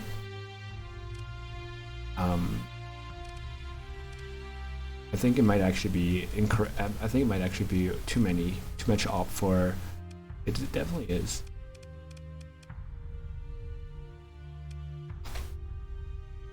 It's definitely not the first time that we've had a over op limits.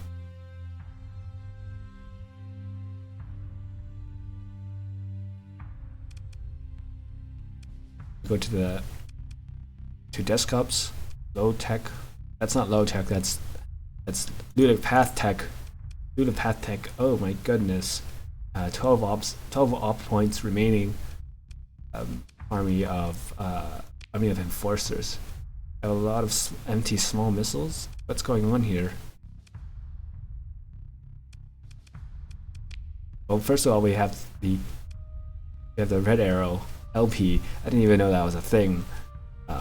Dual force mortars, UJ for even faster, and gunnery control to actually make this force mortars hit. LightningJC says it's fine, so I guess it is fine. Alright then.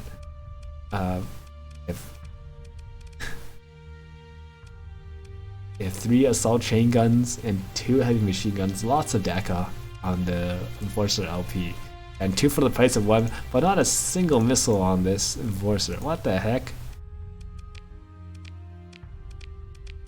They have some slightly different configurations with 3 heavy machine guns and 2 assault chain guns, and again 2 for the price of 1, but not a single missile on these. Try hard, try soft, and not a single missile.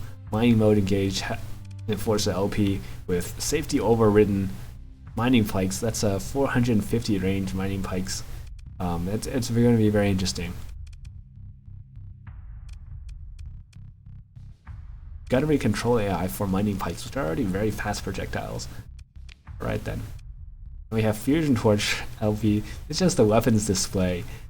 Blood Demon, Fusion Torch LP. It's going to be a lot of fire. I love it. And now we have more Fusion Torches. What? Not Fusion Torches. We have more fire. Fire and heavy needlers. Wow, that's gonna be a lot of burning. Yeah. And of course they all have big mags, just to make sure that you get off the whole burn and not just half the burn. More Fusion Torches, and more plasma flamers. Oh boy, we're gonna finish it up with a pair of spades. With empty slot hardpoint, but we have heavy needlers on it. Oh good, oh goody. I feel like I'm missing some missiles here. Not really sure what's going on. More empty small missile hardpoints. Devastator cannon on the bully. This is gonna be pretty good full point defense, and light needles, which would mess up any shields. Assault chain guns. This is a downsized large. I think that's maybe a medium. Look at the main gun for the Challenger. It's the Bento class LP. It's a field tanker, and field tanker that is converted into a combat ship. Assault chain guns and light machine guns, and a hardened shield, but still at 0.9 shield flux per damage. 1, 2, 3, 4, 5, 6 bentos. Then finally we have a Challenger class, which has what appears to be a blade breaker weapon on the Ludopath ship. Ludopath. This is not just a Ludopath ship, but it's also a frigate. This thing costs 900 flux per shot, and the the Challenger has a total capacity of 2,250. So this thing's not going to be firing very often. But when it does, it's going to be a big boom.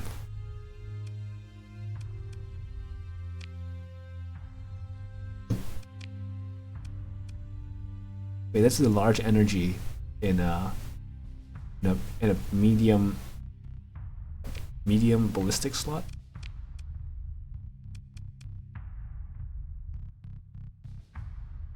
It's not right. It's like so much not right going on here.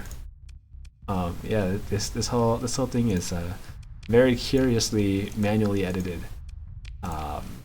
No small missiles.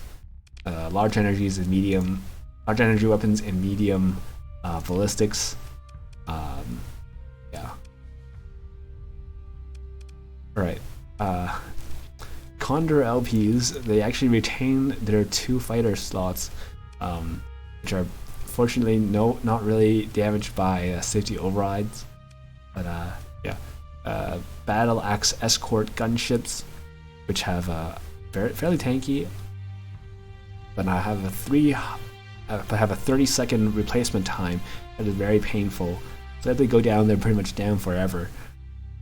They have just a shit ton of weapons on them: light machine guns, ion cannons, light mortars, Vulcan cannons, and even 2 Swarmer launchers. Now finally, the last 2 ships are Ventures. They are actually sane ships. Despite being Venture LPs, having a Hephaestus instead of a missile in the front, having fusion torches and heavy needlers. They're still missing a shit ton of op, probably from the missile slots being empty. But hey, if LightningJC says it's good, it's good.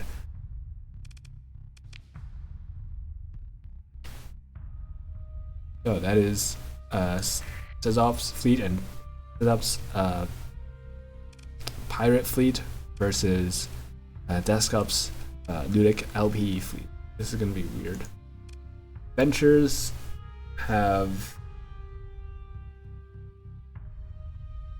don't have frontal missiles? Forays have frontal missiles. Deskup's description. Ah, yes. Deskup's description says, due to previously unhappened encounter with missile spam, the Ludic path is hereby officially missile-free. Also, we ran out of missiles. Well, that does explain the lack of missiles on all their ships. Glorious. At 250 DP versus 250 DP as well. It's gonna be about an even fight, and at this point I'm not sure whose money I have it on. I think I'm gonna put it on Saucers. That's a safe bet because they have a lot more carrier spam. Here we go. Saucer as Pirates and Colossi MK14s versus Desktop with a bunch of crazy Ludic Path shit.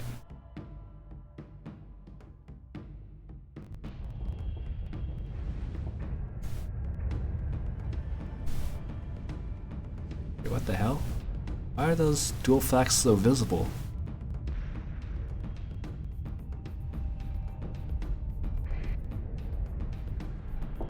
What the hell? Looks so out of place. Alright, back to the fight. I have a red arrow duking it out with the shot glass. Red arrow is winning, but it just got bombed. Oh, come on, that was a gentleman's duel.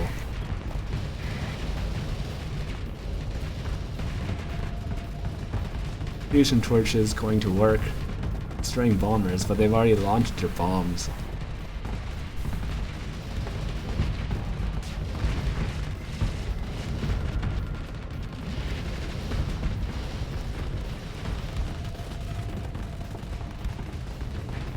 At least they don't get to have the second wave.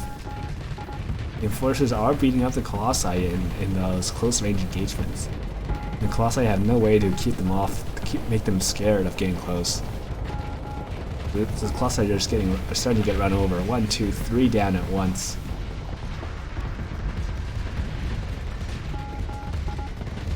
By the time the second wave of bombers comes in, the enforcers have already disabled their shields and gotten all that flux dissipated. The Niagaras are sadly being body blocked by their own ships, but this one has managed to get some fire going through. Adventure is one tanky boy though, but those flamers are not going to do very much for very long. Well, not going to do very much in the short manner, even though they got a whole burn it. Still surviving. Close eye just dropping like flies. Finally, the fusion torches are burning through some stuff. Some of the enforcers are going down. The Niagaras are running hot on flux. They are taking the side shots. Oh no.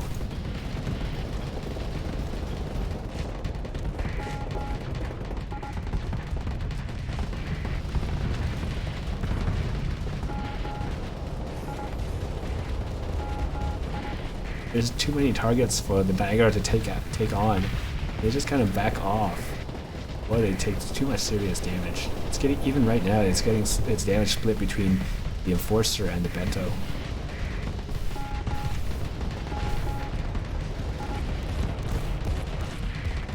Left half of the screen is taken up by the kill feed, which is not a good thing, despite it being green. It means all my allies are getting shot down. Allies being the Pirates and the Colossi. Just Colossi death after Colossi death.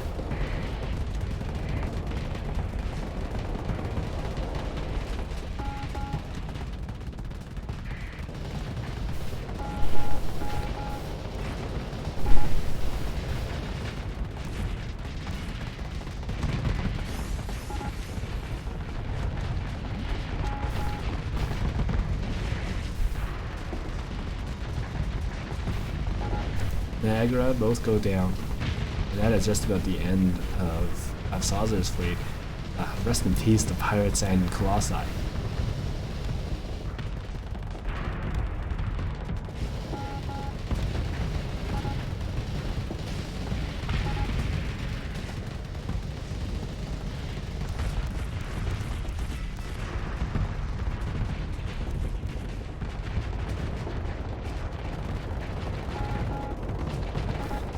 If the Colossi do hold off out long enough, the enforcers will start really dropping on their CR. Maybe they do have a chance, but it's unlikely. There's at this point there's so many that the enforcers might not even getting CR loss.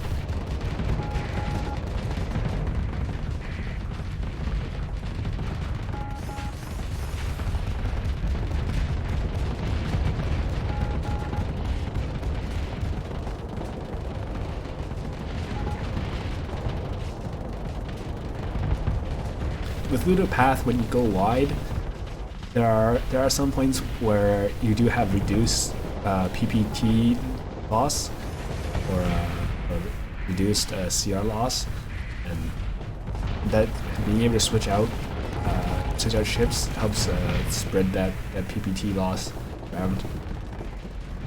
It's the final Colossus.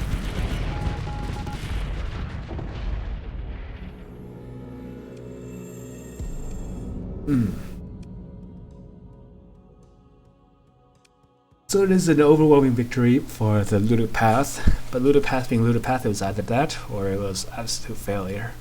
And they won in a pretty good fashion.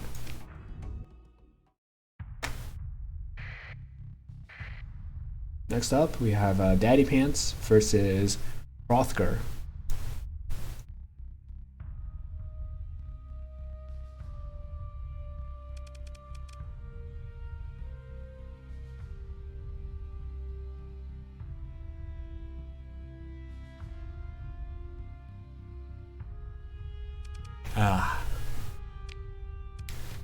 Daddy Pants with Buffalo MK14s versus Hrothgar low-tech. Low-tech? Yeah, it looks like a mishmash of low-tech and mid-tech. With Rams, actually. This is the final non-exhibition match.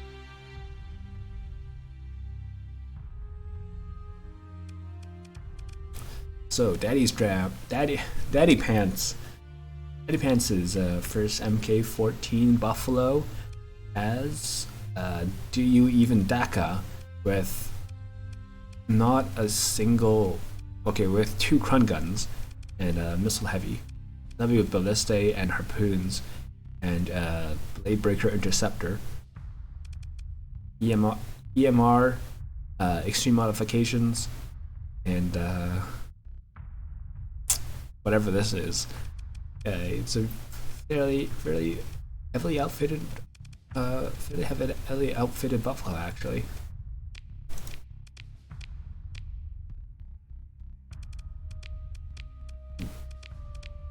We have a lot of these Buffalo MK14s. Buffalo MK14s only take 4 maintenance. 4 maintenance divided by 300. Doing some quick maths is 75. 75 Buffalo MK14s. Oh my god.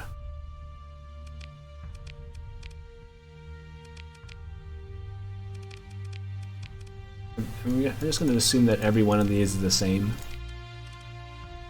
75 Buffalo MK14s.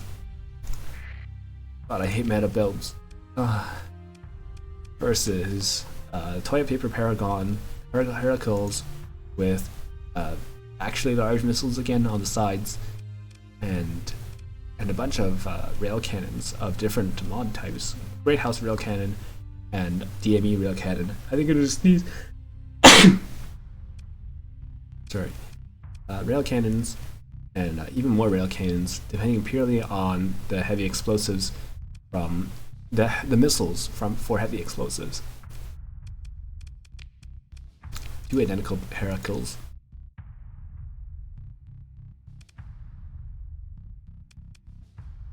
This is a Wide Falcon, Wide Eagle, Scarecrow class, as heavy velocity drivers, tactical lasers, a lot of 1000 range weapons, and then a bunch of mini blaster arrays. Very interesting choice. Don't really have much to say about that. Some very good shield efficiency though, 0.6, and even a broadsword. Scarecrow is coming out at 26 DP, which looks like as much. It looks like it. So a Falcon is 14 DP. If you put 2 of them together, that's 28 DP. So it's basically a little bit less than 2 Falcons put together. Then you have a bonus hanger slot. 2 Falcons put together is basically how I would describe the Scarecrow. These are even medium missiles. So it's literally like twice the firepower of a Falcon.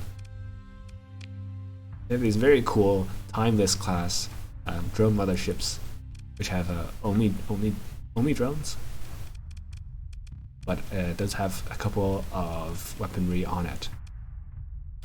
Disparo, plasma cannons, a pair, and then Relparax blasters.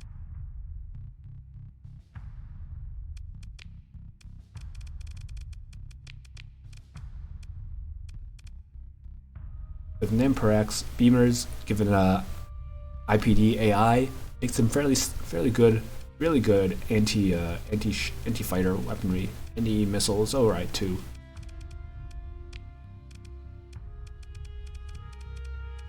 Have the LI Lasher Infernalis drive, Plasma Rocket Pod, and Rail Accelerator for kinetic damage. And 2 of them. Then we have a bunch of drams, which are made out of leader drone strippers, attack drones, which have feeder beams. They're fairly weak at 200 hull integrity and 50 honor rating, but they're also really fast to replay. They're going to be a huge nuisance. The only way to take out a carrier is to kill the carrier. That's how you deal with fighters. They're 2 DP for 1, 2, 3, 4, 5 fighter wings of 3 fighters of 200 hull integrity each. That's a lot of math. And we have a bunch of these drams. Bunch of them. It's going to be painful to work through them. See if the AI is smart enough to do that. So, Daddy Pants with a 75 Buffalo MK14. Each of them with an interceptor. Oh my god. Versus Rother Heaven Light with a mishmash of low tech, mid tech, and high tech. Rother has a description, and here it is. What a fool you are. I'm a god. How can you kill a god? What a grand and intoxicating innocence. How can you be so naive? There is no escape, no recall or intervention can work in this place. Come, lay down your weapons. It is not too late for my mercy. Arthur Heaven Light taking the high ground versus Daddy Pants. Buzzatron says they know where that's from. And I do wonder where that is from. That is a it is quite the short little poem. Once again, Daddy Pants versus Heaven Light.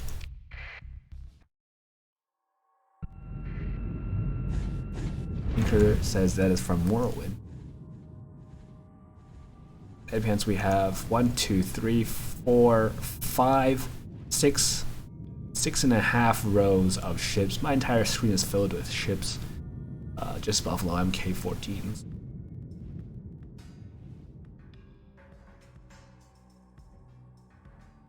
There's so many ships I can't even see my FPS counter.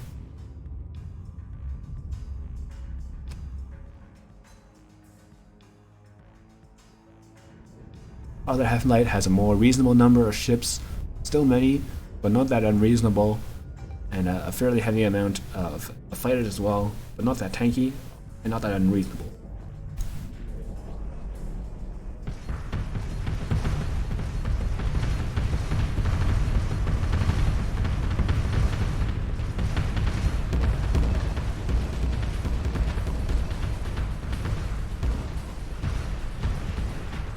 I'm so sorry.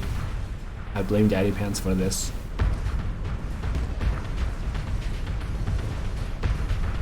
Drone's taking all the damage, and the Buffalo MK14s are firing their ballistas and their hammers, their harpoons, and it's just going so slowly. Oh my god.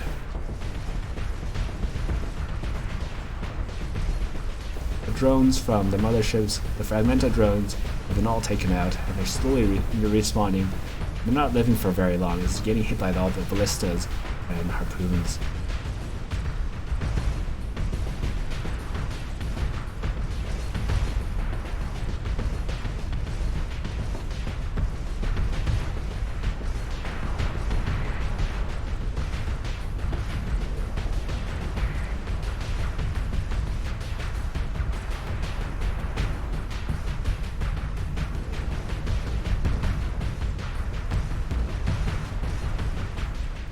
Look away to try to find my FPS counter. We are sitting at a casual 6 FPS. I thought it was going to be a little bit higher, but I guess 6 is the number. Wow. So this is one of the reasons why we have clip limits, both in normal playthroughs and in most tournaments. This does not look like 6 FPS. I think it went up when I looked away. God. Boom after boom after boom.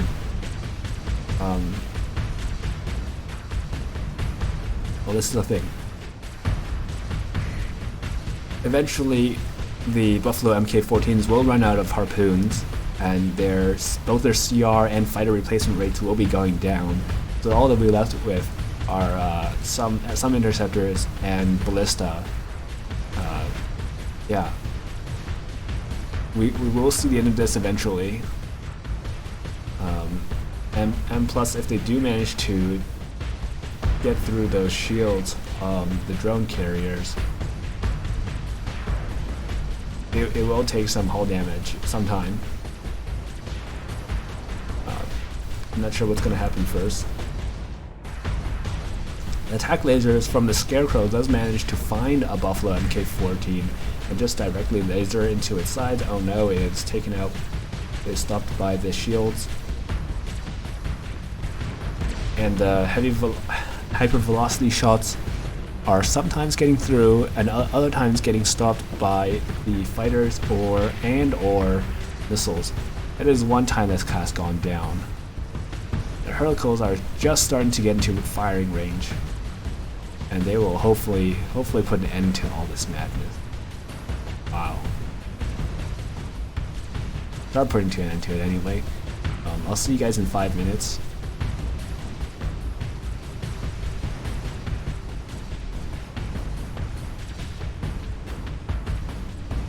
Hurricles firing the very large swarm of missiles. I'll be able to one-shot just about any of these buffalo.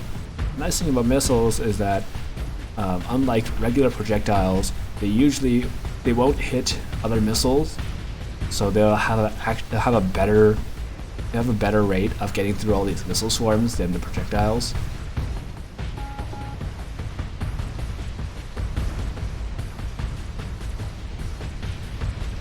One of the drowns has gone down. A pair of buffaloes are at low hull. Goodness.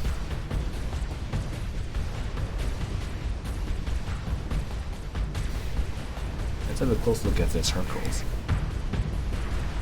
Seems to be overrun by flares. But it's going to start taking a lot of harpoons to the face, harpoons and ballistas. And oh no, it already has its front armor stripped. And then the weapons go down, and then its flank armor is stripped as well, and it's starting to take hull damage, and it's overloaded. So that's it for that Hercules. The second Hercules seems to be in a very similar position. I see a lot of flares going on around it, and it's quite a couple explosions on the hull. First Hercules is 90%, 100% down, and that's boom, gone. That's half the fighting force that I was counting on to put an actual resistance to the buffalo herd. Goodness.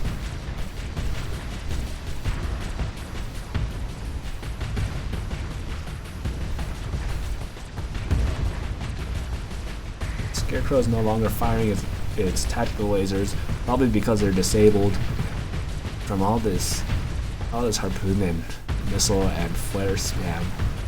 My goodness. I wonder if I put a game into slow motion if it's going to speed it up a bit more. It does not, but at least it's no longer a slideshow. Quarter speed slow motion. It is now back to pretty smooth. At how much FPS is that? 60? 40? This is bullet time. Alright then.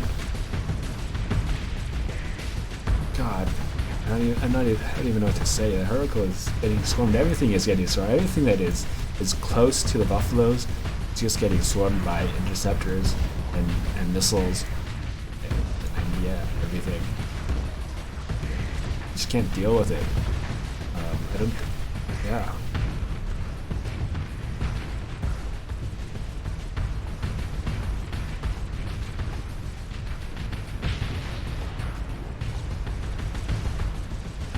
Second Hurricane is down. That's even more of the. That's about the last hope that I think that Hawthorne has. All that's left are Rams in the second mothership. Second time this class has the advantage of having the remains of the Scarecrow blocking a part of its way. But even debris is destructible in Starsector, so that is not going to last forever.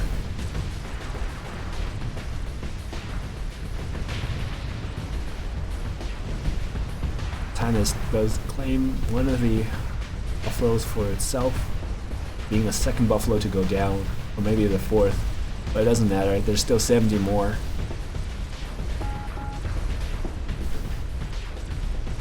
Niperax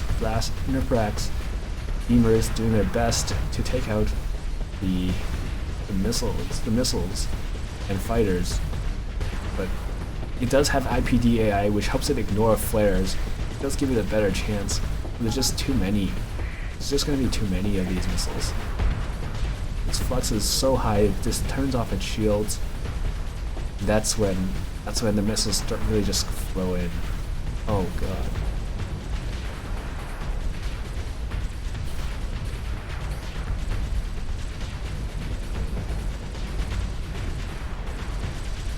Armor stripped. All starting to take damage. Armor gets even more stripped. And his entire battle armor is gone. It turns on its shields for just a second and overloads.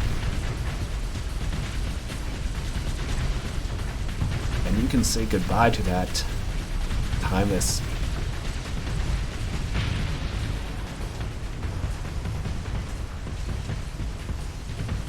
Wow.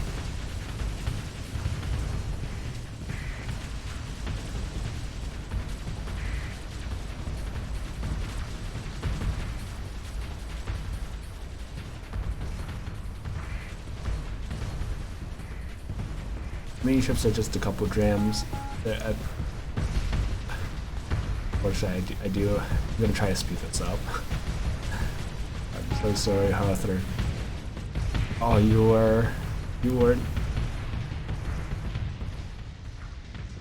you're faced with overwhelming odds.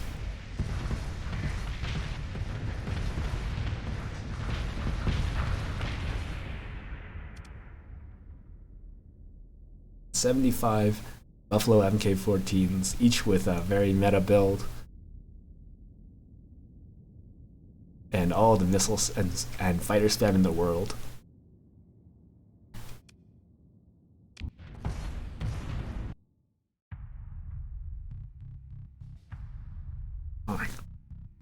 Wow.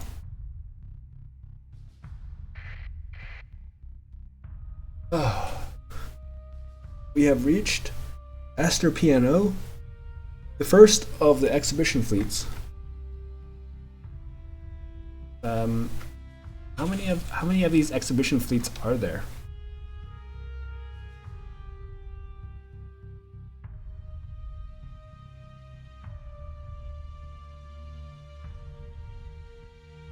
Each of the exhibition fleets have their own description.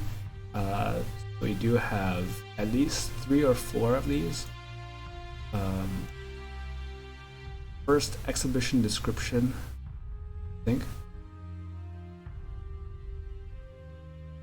This is don't open the weapon groups versus R. First exhibition description. Starsector Creepypasta 1. Have you ever wondered why the Scarab Heavy frigate is so underwhelming? Well, this is a story from many cycles ago, before Starsector or Starfarer even existed on the internet, and so before any human could say stop and inject some balance into the world. That's right, it's not even a true story. For a long time, Scarabs patrolled the sector equipped with Paladin PD. You heard me right. You know the other thing that's underwhelming in vanilla? Paladins. Why so weak?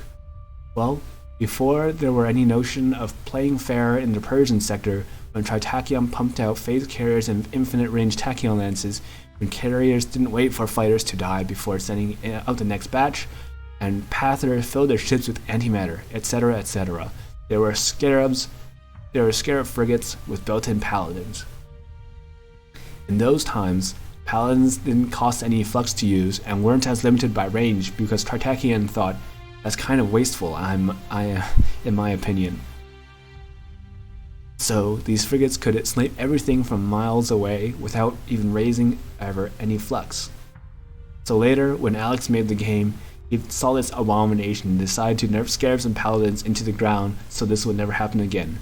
But within the vanilla game, editing the variant still allows this to be done, so with sufficient sacrifices to LUD, you can make their own very low budget horror mod. It's a scary Starsector Creepypasta 1 by Aster Piano, I think. Description number 2 is not required. Okay. So I think this is going to be some cursed scarabs with 206 weapon. Oh, I can't even see this. With paladin PDs in all the slots and 2,700 weapon flux per second. I'm not even sure how it's gonna fire. With Hallmud conflicts, shield bypass, a lot of things.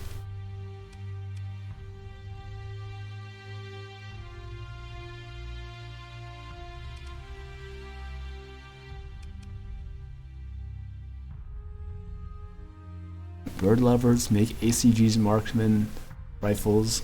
Ow, die or die trying, and I can shoot my house from here.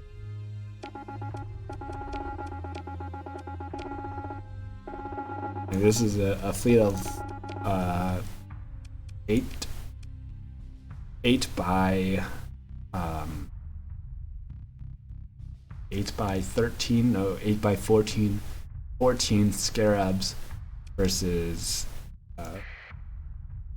Ruben's fleet of homogeny atlases, homogeny ships, and Infernalis drives.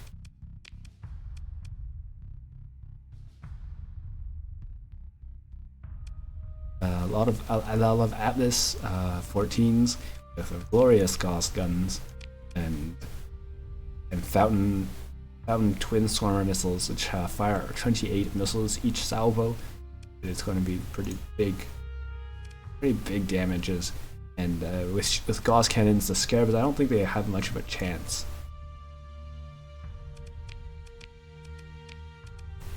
Lashers with Great House weapons. It's a mini Mjolnir, 600 damage, 300 EMP damage, pretty heavy. And proximity charge launchers. Colossi with interceptors from Drakes and Talons, and 2 for the price of 1 missiles with harpoon missile launchers. We have a lot of Colossi. Right, there it goes. Don't open the weapon groups. I'm not going to open the weapon groups. Master Piano versus Ruben.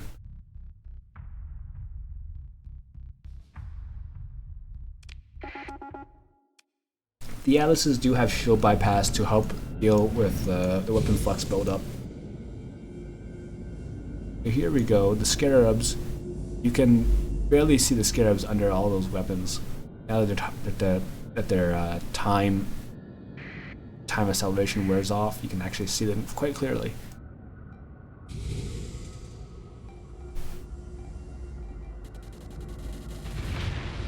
And oh my god, it just deleted that Lasher.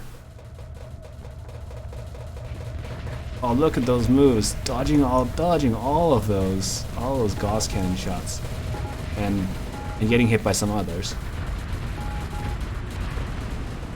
causing quite a light show.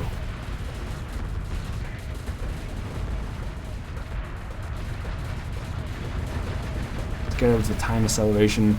Just deleting every single of those twin missile swarmers, those quadruple missile swarmers. They don't have to, but they're doing it anyway because it looks cool.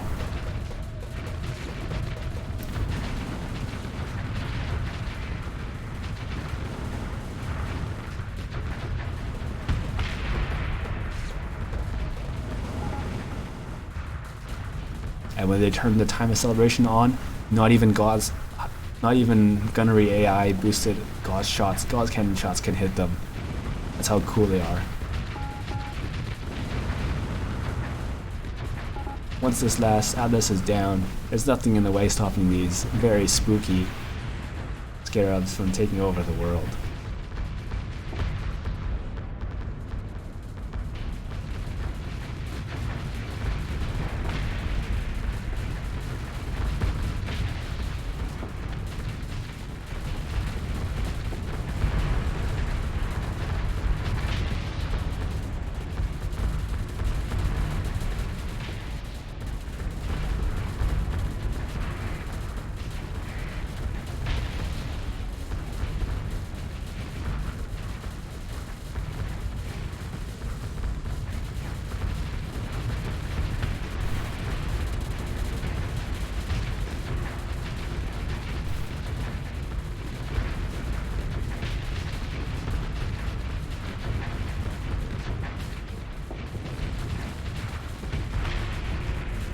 Oh hey, I just noticed the Guardian, the Paladin PD can actually shoot over debris. That is one advantage not even fighters have. That's it for exhibition number 1. You better hope that these scarabs don't come into you when you sleep.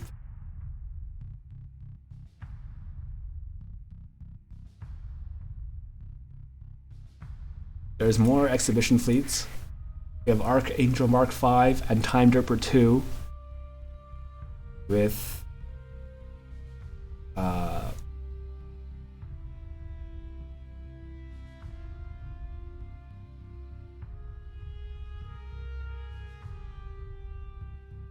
one of these descriptions. Archangel Mark V and Time Derper 2.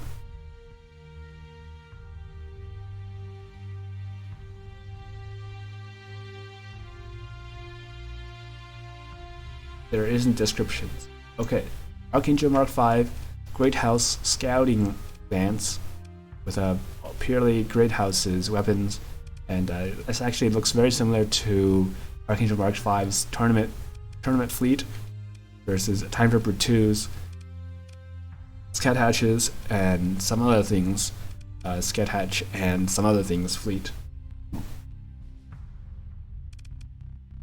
We've already looked at these before during the main event. Here they are. This what appears to be a cage match. Sorry, I assume that Archangel Mark V and Time Derper 2 are best buds. Here we go.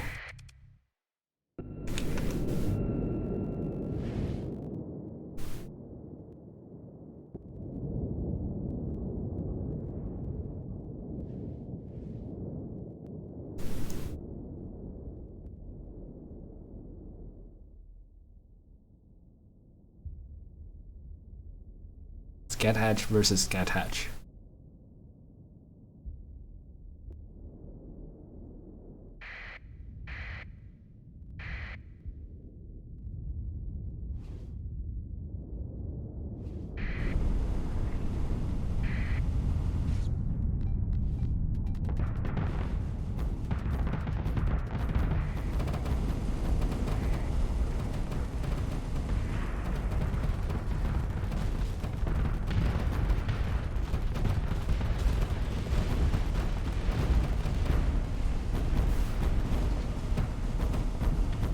Olympus is coming very close to bumping into its very own Scat Hatch. And oh my god, it barely misses, which means it does hit. What's it gonna mean for its explosion? Not even into the explosion part. Oh my god, another embarrassingly small explosion. Oh.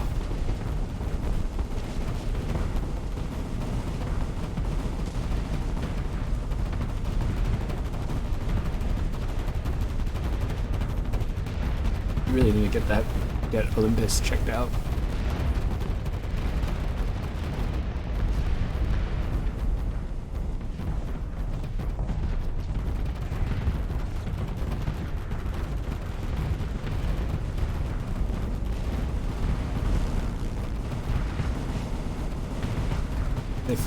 Both sides have lined up and just shooting at each other.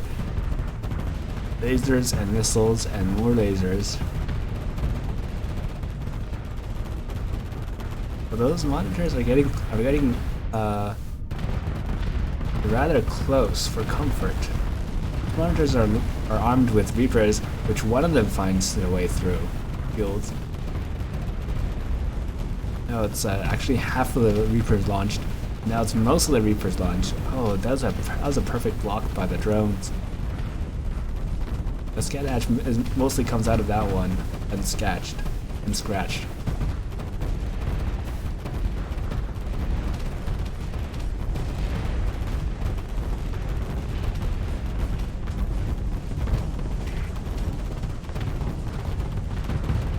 Archangel Time Derper 2's Scat Hatch making a forward move, but not getting close to anything.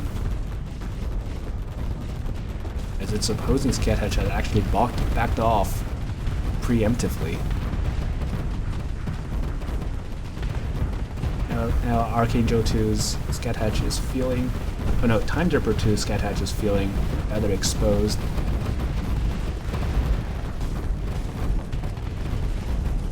It turns its shields just in time to take Sables to the face.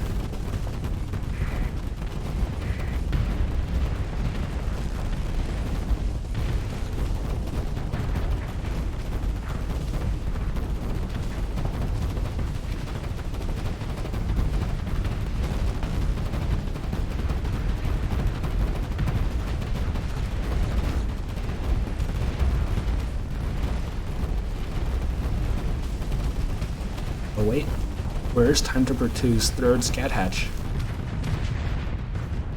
It's preoccupied with 2 monitors.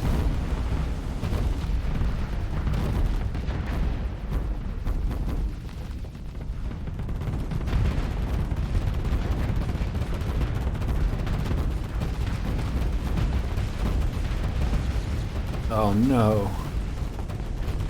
The first Scat Hatch goes down, getting bombarded by 4 monitors and the opposing Scat Hatch.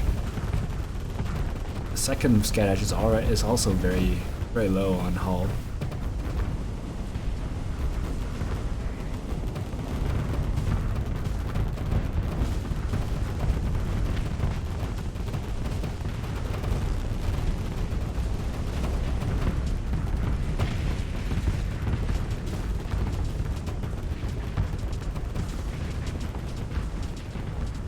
The second Scat Hatch goes down, and not a single Scat Hatch from Archangel 5's His fleet has taken that much damage.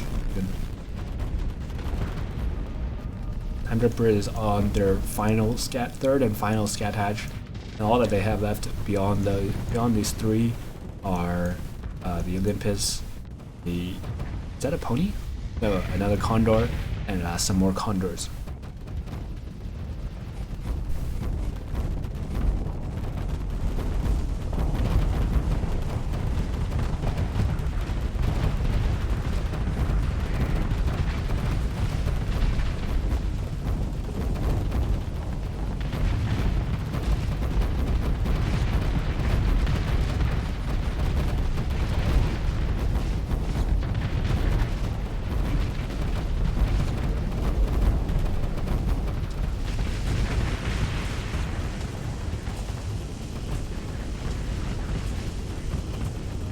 That's the last Scat Hatch.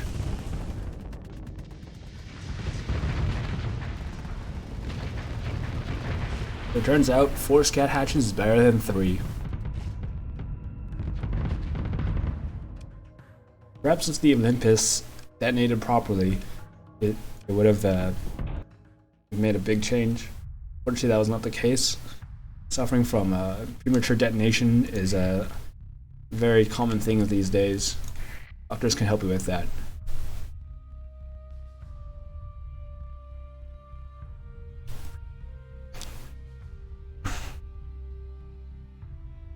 Nate asked, can me and Daddy Pants have a match? 12-2.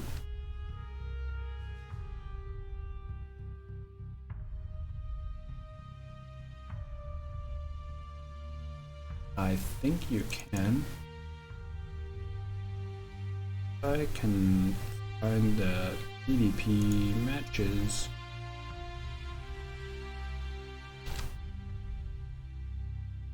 See in a moment. I've added it to the final match. We're now in the third exhibition match.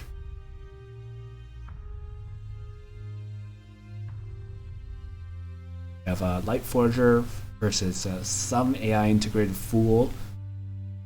I'm not sure that these have descriptions or not. I don't recognize either of these names, and they're not in the description list. But we do have the Hand of God versus a Perceptor.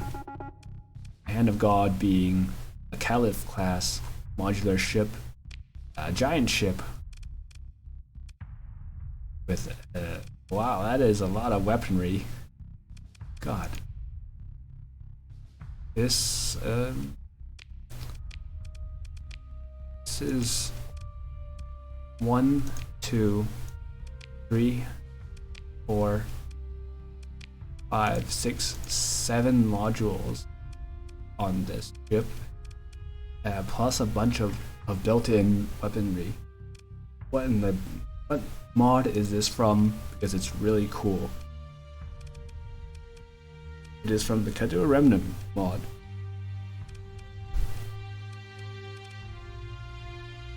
There's a giant 100 maintenance capacity, 100 maintenance on the ship, with all the cargo capacity and maximum crew and fuel that you would ever need for a single ship, and half the fleet. It contains a bunch. It's like if somebody took the cathedral and like made it actually better. Put it into a much smaller and thinner frame for war. We have flat cannons. We have long-range weaponry. We have short-range weaponry, mostly point defense.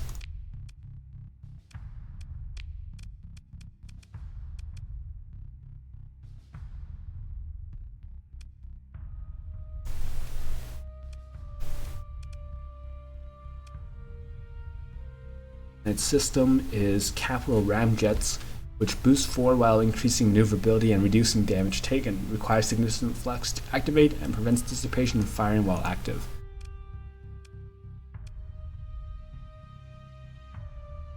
And each of the modules seem to have their own modular shields.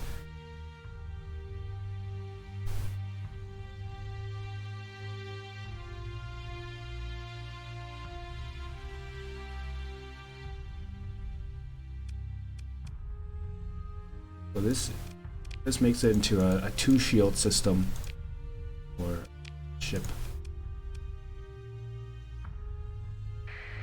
Now the Hand of God. Wait, what the hell? You can't actually look at the Hand of God's. There we go. Now we see that the Preceptor, the Blade Breakers, are flying a Super Dreadnought Preceptor class.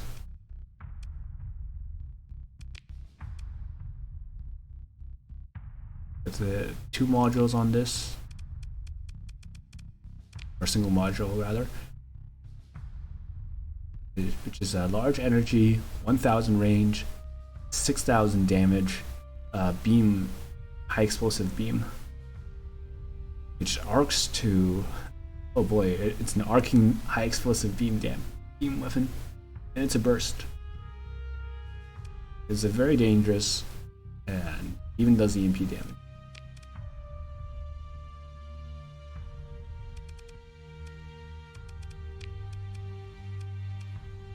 Oh hey, there's another module. Large missiles, 2 large missiles, and some point defense. And it has missile auto forge. Glorious and dangerous. A third module with is just a point defense and a single small universal built in.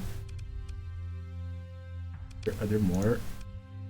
There more? Yes, there are more modules, and it's similar to the on the starboard side, on the port side rather. A built-in mine and some point defense. Now, are there any more modules? I don't think so. We do have, weapon-wise, a bunch of three mega bolters, 4 mega bolters, for very round coverage of weaponry, and then smaller bolters, pulse mortar, heavy slicer for high explosive damage, and then point defense. So do we watch this battle from the point of God, or from the point of the Preceptor? Well, I'm not a man who thinks himself above God, so let's go with the Preceptor angle. Preceptor also has dual shields.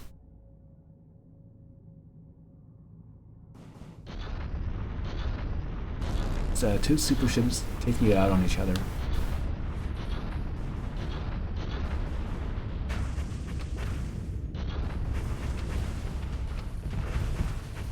Very long range slug fights.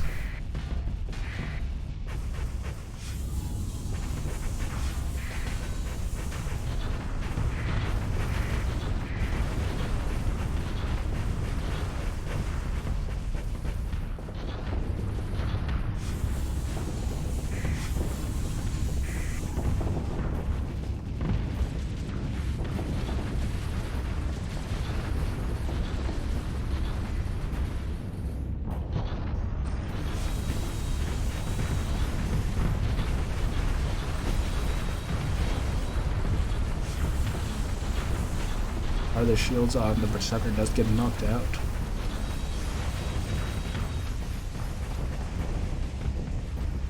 But even so, the drones do block a ton of the damage until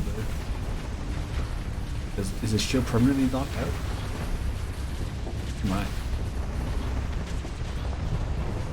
Kelly fires its big weapon.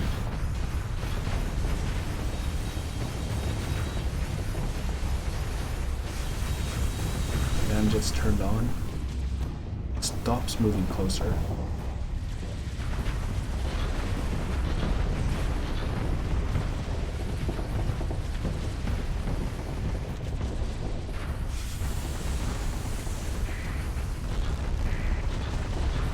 It is a little bit hard to tell because of all the shields going on, but I think they have God is winning.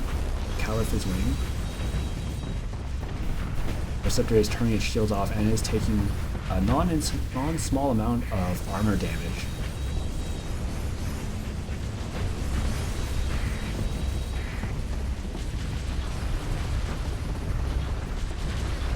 A large portion of its bow armor is down. That shield's just come up just in time to block some of the missile shots.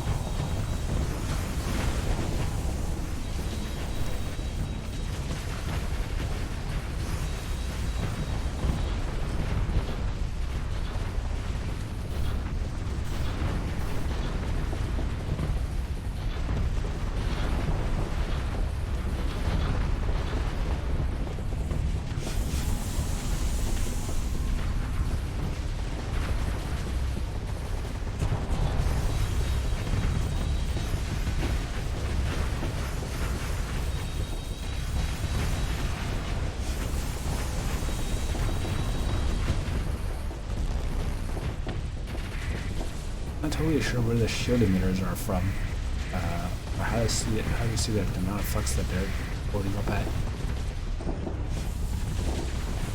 Both these ships have very cool shields. It just happens that the Caliph has much better weaponry. And boom, that's another shot right to the face.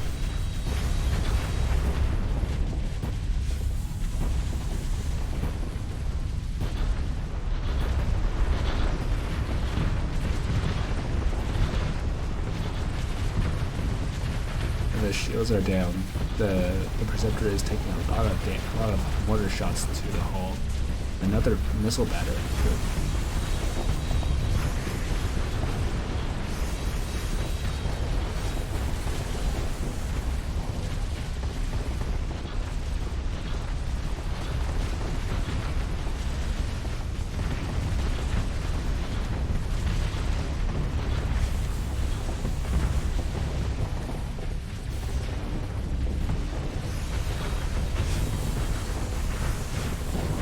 Caliph still has not taken down its shields.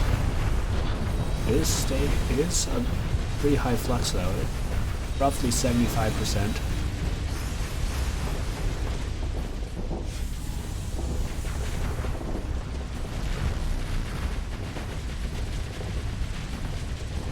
And giant missile does hit and land.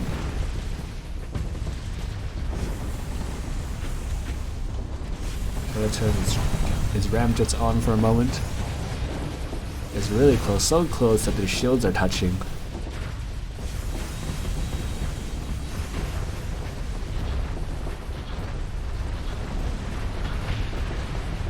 One of the modules on the Preceptor goes down. That was a point defense module.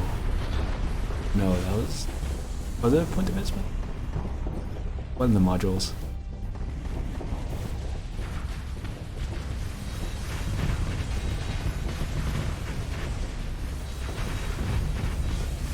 Perceptor does get some shots in between those two shield arcs. It doesn't quite cause any disabling or explosions, which is what it really wants to have happen sooner than later. Oh, and the Keller fires burst laser right between the Perceptor's own shield arcs. Perfect timing.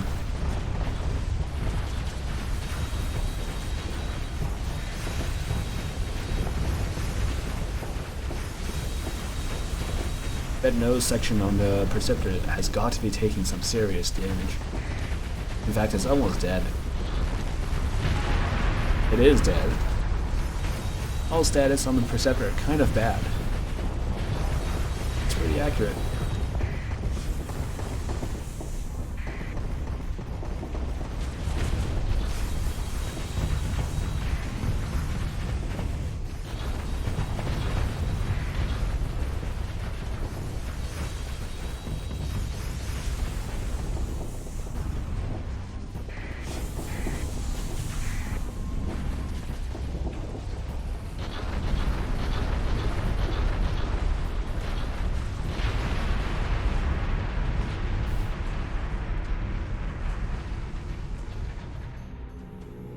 And that's what you get when you try to mess with God.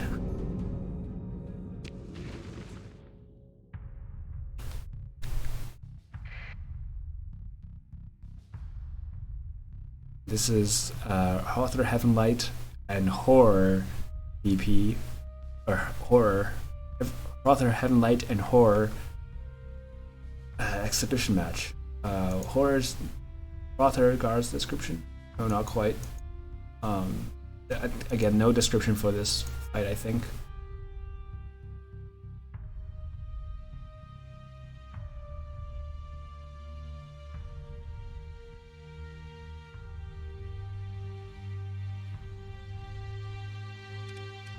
We do have a Scavenger heavy? Scavenger-like fleet of Tempests, Scarecrows, and Brilliance, Scavenged Brilliance. So they're not Drone Brilliance, but they're scavenged for human use. Versus some horror creatures, unknown contact class, Central Horror Capital Terror.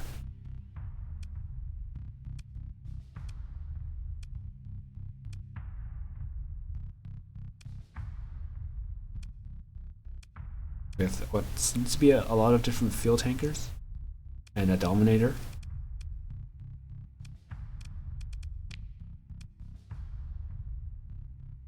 You get a closer look. Scarecrow class, standard Scarecrow. It's very similar, if not the exact same, as what was used during the tournament from Author Heavenlight. Heavy maulers, hypervelocity drivers, tactical lasers, and harpoon missiles. The Scavenge Brilliant class is very standard weapon loadout, Tachyon Lance for main damage and harpoons, and supporting hypervelocity drivers and Sabo. The Nail Fighter for some extra poke damage, extra shield damage as well. Couple of Tempests with double IR pulse lasers, which have extra range over regular IR pulse lasers, and are slightly more efficient. And Desolator cannons, which are a fragmentation beam with a fairly high burst damage.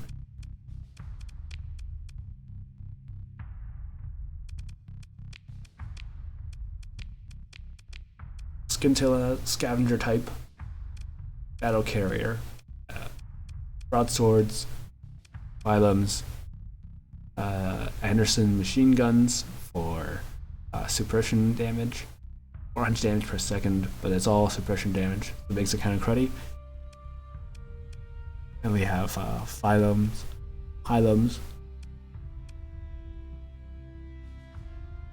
sabos, and just a little extra reliance.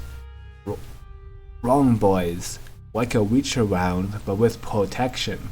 I think that's extended shields. Right. And we have 4 of these, so that's 8 broadswords. 5 of these, 4 of these, 4 of these, so that's 8 broadswords. Good stuff. And finally, the greasy class, all hail Spasmaticus. Again, with a hypervelocity driver, 2 sabos, and a mining collector, which is a small point defense weapon.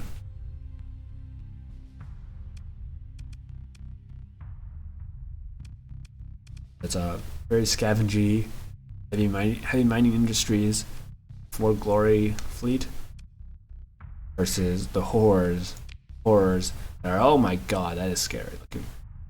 Flesh-like. What is this? Tachyon lasers, triple module, 3 modules on this ship, a 360 pointed heavy intensity laser, which is somehow pointing backwards. Should probably point it forwards if it's going to be 360. Built-in heavy burst laser, and then same thing on the other side. Ion beam, heavy intensity laser, and tachyon lances. They have two gauze cannons on the front, built in just for the hell of it. Actually, this whole ship seems to be built in.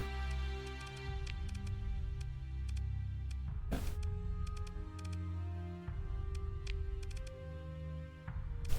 The ship has 60,000 hull and a bunch of hull mods. Like somebody took the Guardian and made it scary.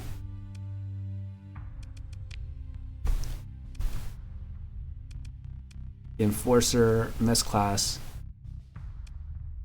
has converted all the equipment slots into universals, and this horror has put on purely auto cannons on it. That is quite the horror indeed. It doesn't even have shields on it. Interesting. This next horror class, Enforcer mess class has purely Reapers, and it does have expanded missile racks. So really better hope it's gonna not gonna fire them all at once. Speaking of firing all at once, it does have them all linked fire, so it is gonna fire them all at once. Oh my god, it's pretty. It's gonna be absurd. The Cerebus class, this class has rocket turrets, small anti-armor missiles, small high explosive missiles, which do have limited ammo. What the hell? It's like annihilators, but what? It's very similar to annihilators. 70 damage. 3 ordnance though, so it's a bit cheaper, but you still have limited ammo. And then an annihilator rocket pod in the medium. I have the Phaeton Mez class with his ton of feeder drone strippers. There's 8 of them this time. I think 8 of them. It's kind of if there's more, I don't think it's visible. But again, no shields. None of these ships have shields. Does the Central Contact class have shields? Yes, it does. In fact, it has 0.6 shields, making it very powerful. But all these Cerberuses don't have shields. Well, they do have capacitors for some reason. They don't even have weapons to use the flux capacity. So it's very strange to me. Asher Miss class. Again, it's all the mountains have been converted into universals, and they're filled with just IR pulse lasers. This one does have safety overrides on it, so it's going to be pretty fast. 200 speed. And to finish it off, we have Dominator this class with pure lances, and half of the ship has been taken out by this whole mess thing. Heavy feeder drone fighters. They're a bit tankier at 400 hull, and they have a longer respawn time. They actually have weapons on them. First, point defense laser, IR pulse laser, mining lasers. Okay. So, heavy mining industry meets their match in horror terrors of the world.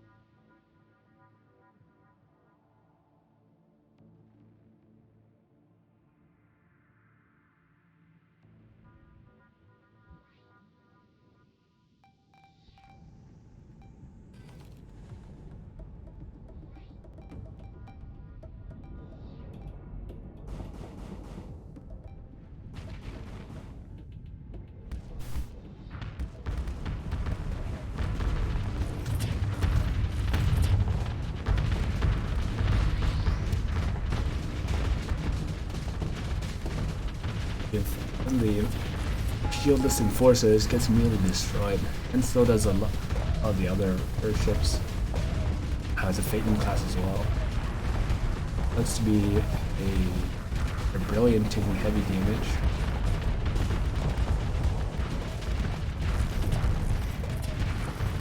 This entire wave of Reapers gets fired. Most of it gets blocked by shields somehow.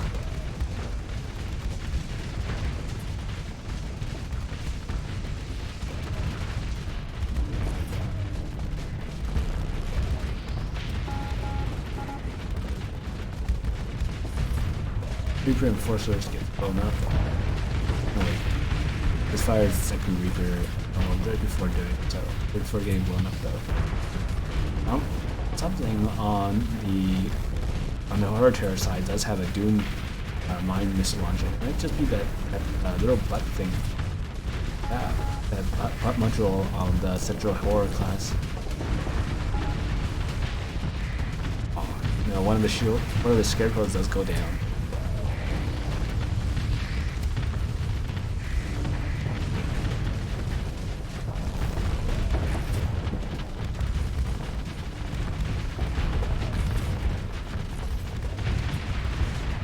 Up a high intensity laser with the ion beam, making being at high flux very scary for heavy mining industries.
That is defeating possibly first encounter of the Aura Terrors.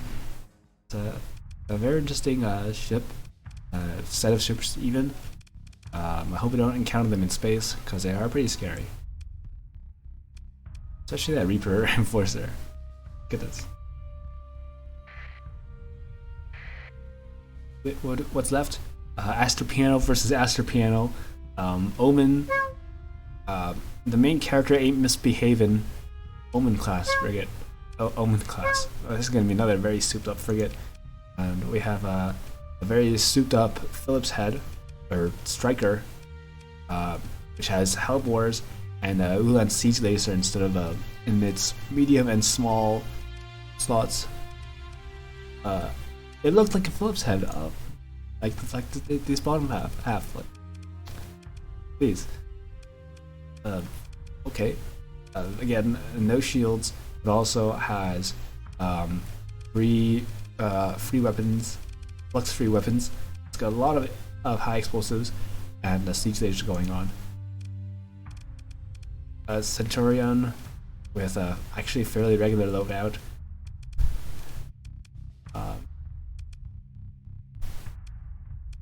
Annihilators, ion cannon, and some regular weaponry.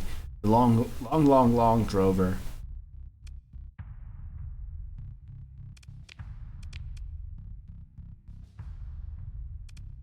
Targeting supercomputer. What makes the have like 0 flux usage? Not sure. Long drover. 4 slots, which is actually only double a regular drover, but it still has reserve deployment and it costs 30 up.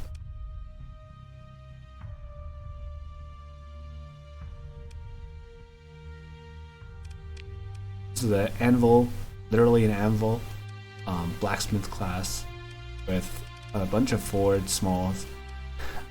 What the hell? Bunch of forward smalls, being lightning eaters and railguns. It's a lot of kinetic damage. Heavy mauler for HE. Again, shieldless. Has quite a couple hull mods on it. A Paragon, super special Paragon, which is quote unquote elite battle Paragon. It does have some high intensity lasers in the 360-degree slots, so we'll be able to deal a lot of hurt. But yeah, that is a shield bypass beam Paragon. Hopefully it does work out. Look at the blacksmith system. The blacksmith system is through the window.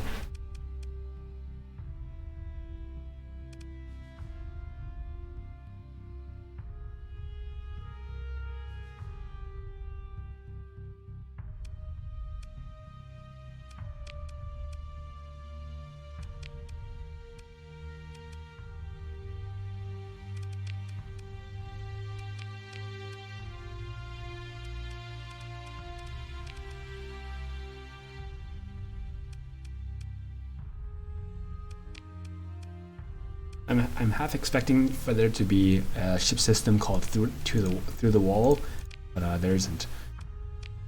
The rest of the ships, fairly normal Tempest. Yeah. Harpoons, small harpoon, pulse laser, and graviton beam.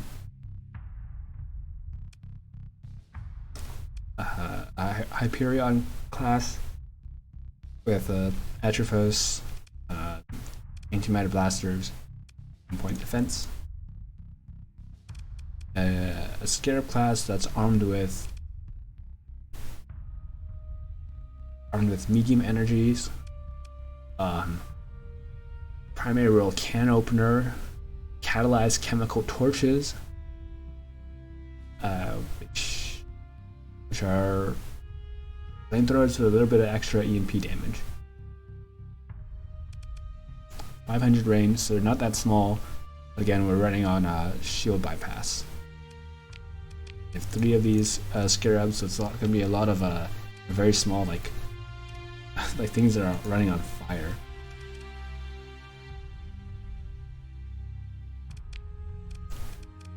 Another very normal Centurion. Pissed. We have a Blood Dog, which is a hound but faster.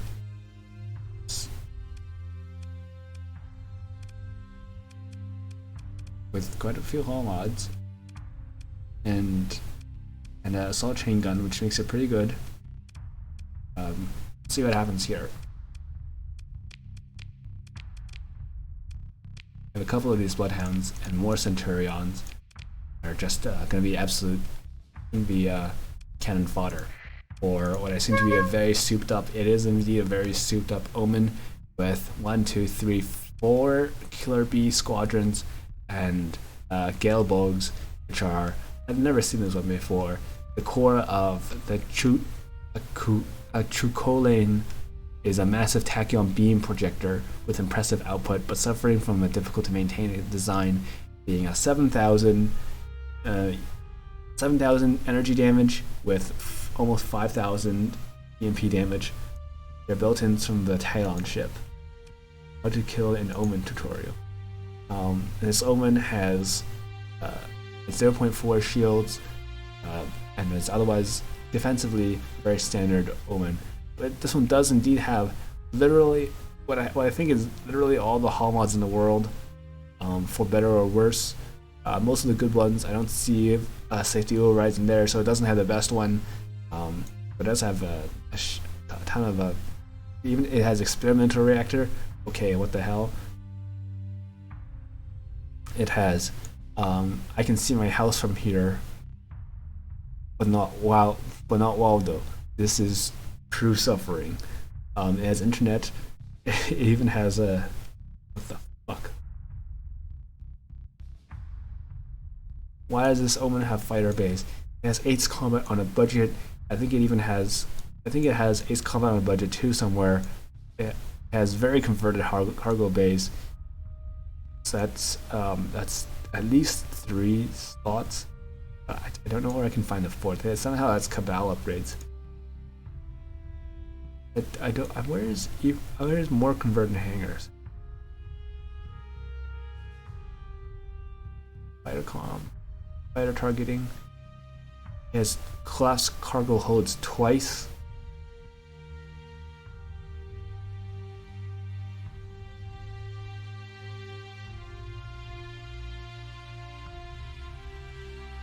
Has 2 anti-ship mine mod bays, I think.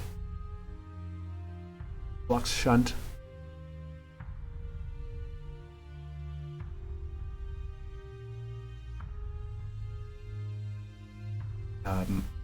I don't see the 3rd converted Hangle base, so I don't know where that fourth fighter is coming from, but I don't think I want to touch it.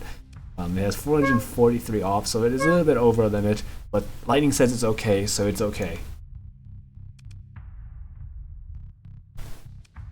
And of course, since the Omen is obviously the protagonist, we are going to watch it from the Omen's perspective. I can find the Omen.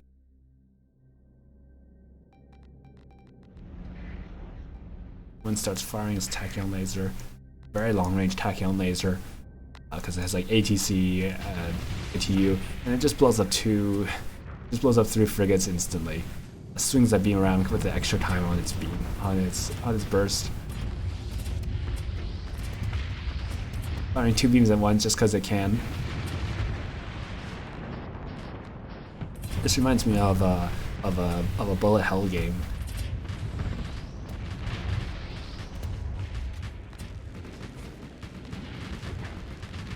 It still has EMP emitter for its system though. That makes it pretty cool. But hopefully hopefully it won't get hit by anything, because if it does, it's still going to take a ton of damage. Just to stay away from all those beams. But it should be able to do that because of all the hull mods it has. It really gives it enough weapon range to hit everything. There must be like at least 3,000 range between the Omen and the Anvil.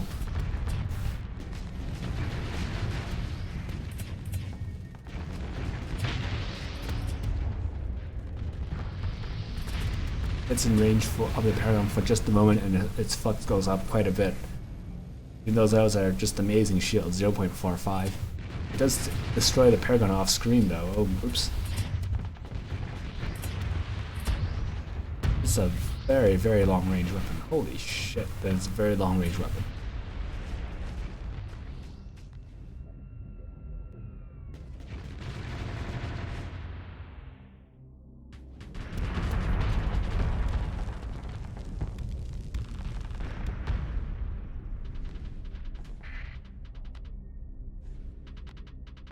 Stopped firing for a moment. I'm assuming it's either gotten out of range or they're hiding behind the debris that was the Paragon.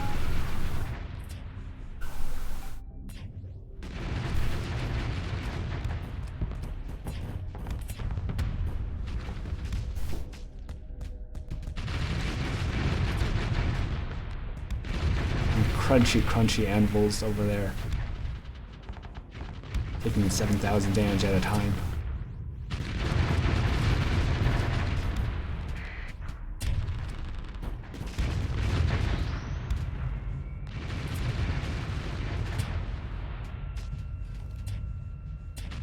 The anvil really doesn't want to be there, so that turns on its jets and its scoodles. Not fast enough though. Long Drover is the only boy remaining. Owen fires all three of his lasers just for fun. Gets in close range just to, just to flex and destroys the Drover in one shot. That is basically what the Omen feels like when you pilot it as your capital ship, though. I'm not gonna lie, early game.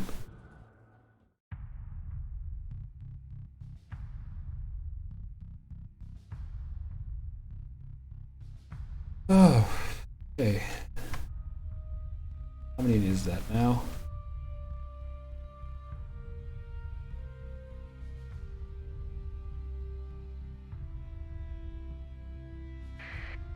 We have Nate versus Daddy Pants. It did indeed load. So Daddy Pants, if you're still here, and Nate as well. Oh, not this fleet. I'm not sure what you expected. You asked for fleets 2 and 12.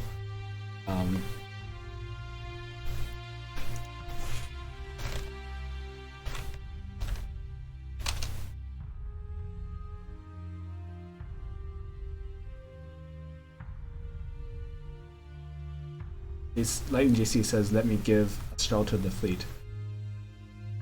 Buffaloes, a whole herd.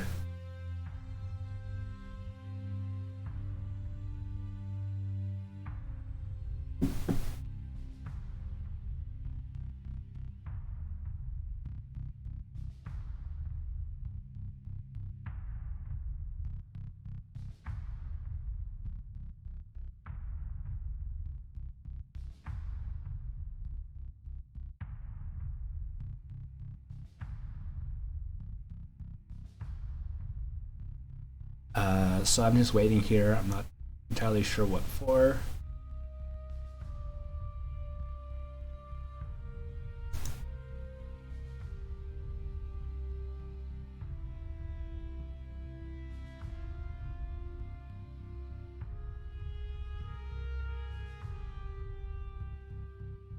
Baby shark, do do do do do do.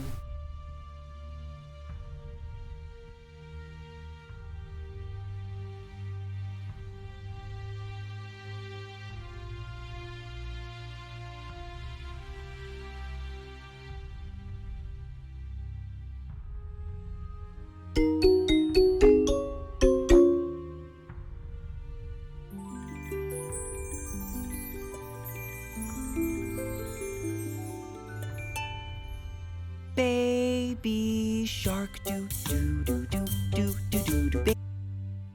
Okay.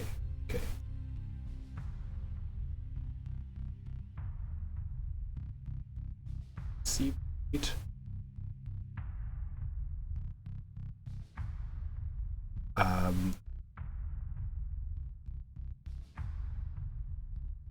Fleet 113. I would have to restart to do this.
Nate, is this your fleet?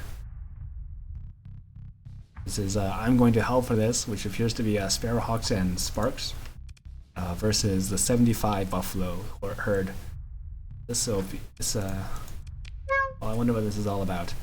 We have 3 of these Blade Breaker Engineering ones, which I'm pretty sure are incompatible with each other. But they might not be.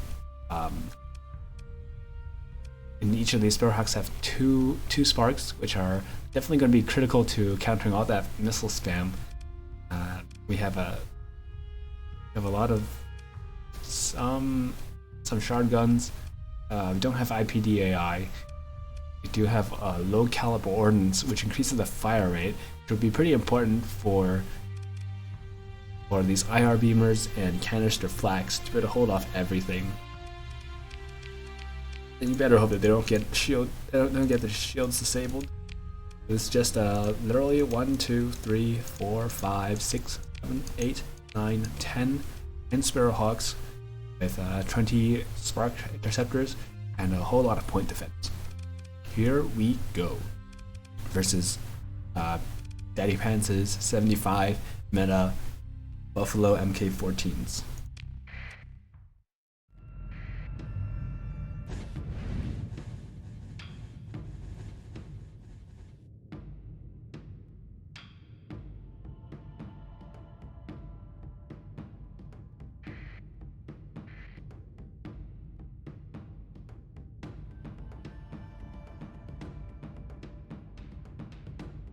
We are approaching the Buffalo herd, holding at a steady 24 FPS.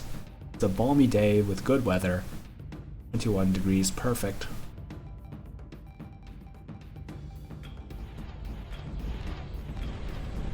They're doing some very aggressive maneuvers, getting as close as they can, because otherwise they won't be able to beat up all those Sparrowhawks.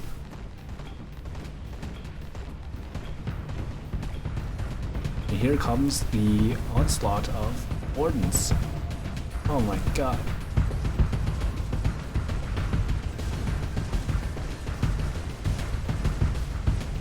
From the Sparrowhawks off to the side, taking a bunch of missiles to the shields. It has absolutely no spark support. Sparks which are all near the center. Which are getting shot down as missiles hit their unshielded spots.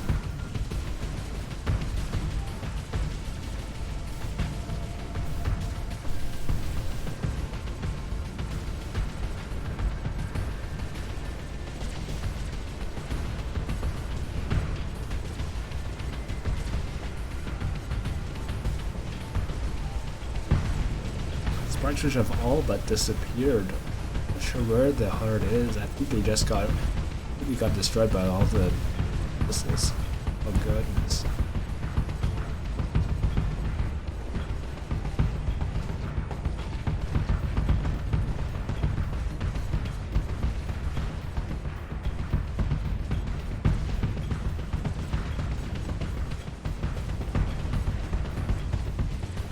But for the moment, the Sparrowhawks have not lost their shields yet, and have actually managed to kill one of the Buffaloes. But they are splitting up and falling back. One of the Sparrowhawks has taken some damage to its hull, even though its shields are completely fine and flux is extremely high.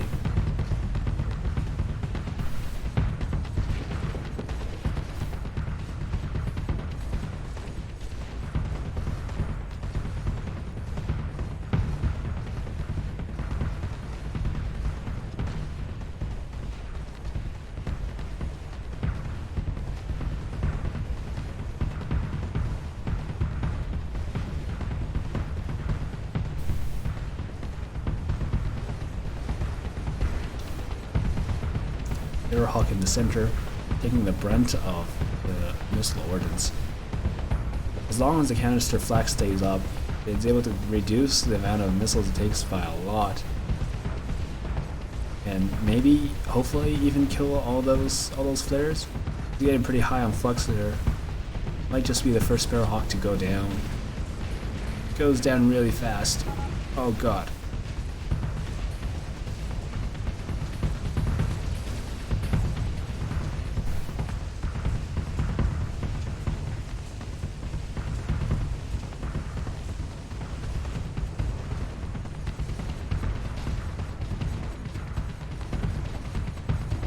Sparks all the way in the back.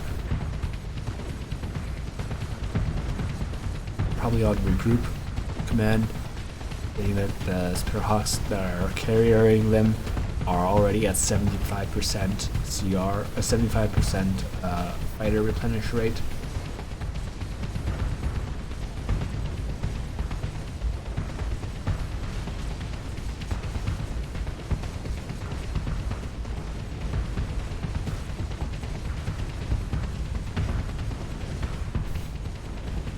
Just non-stop weapons shooting, constantly shooting at everything that comes close.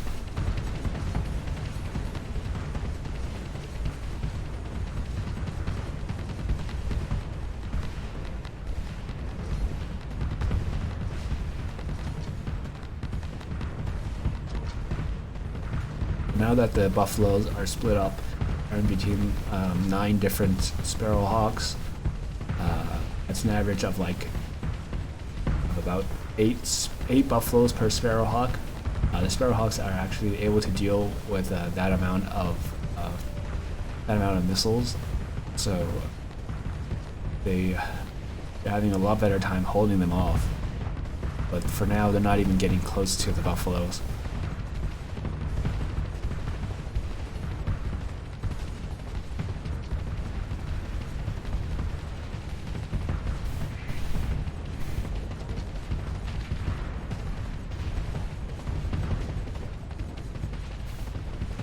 Buffaloes seem to have run out of harpoons for now, which is a huge point in a huge drop in the threat of the buffaloes.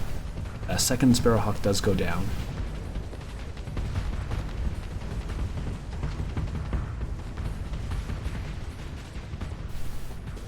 Oh yeah. So the Sparrowhawks do have one of the Blade Breaker modules, which give them about 20% heart flux dissipation, which works when their shields are up, which allows them to hold their shields up while under a lot of fire.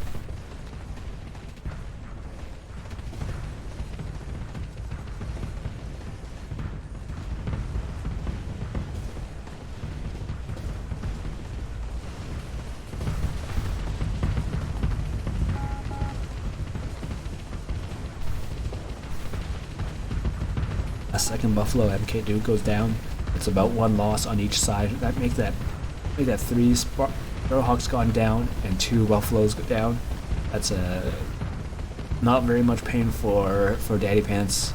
Not very much pain for the Buffalo herd, but doesn't make it so much more dangerous for the Buffaloes. Now there's only make it so much more different for the Sparrowhawks. There's only 7 Sparrowhawks remaining.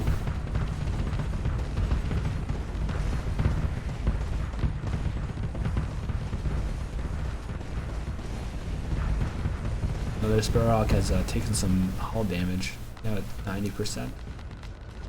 This fight is split up in much wider ways.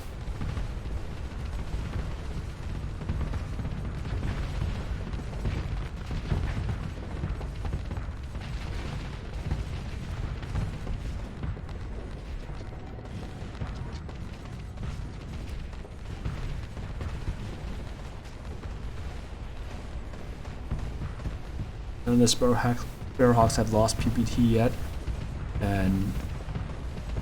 but one of the buffaloes are starting to lose CR. So if the Sparrowhawks can live long enough, which is not looking very likely, if the Sparrowhawks are able to live long enough, they will be able to very slowly kill the malfunctioning buffaloes. The second Sparrowhawk has taken hull damage.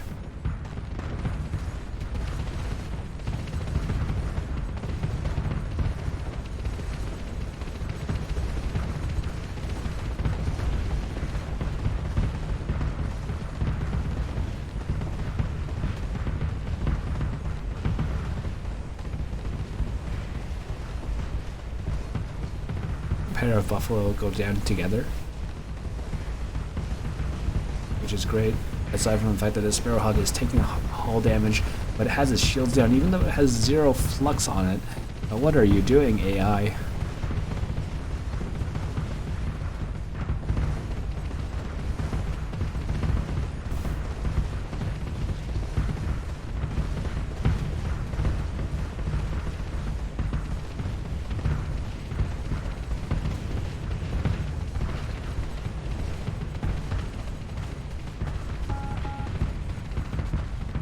As the ballista missile launchers are also finally running out and reaching their minimal fire rates, the Sparrowhawks are taking a lot less damage.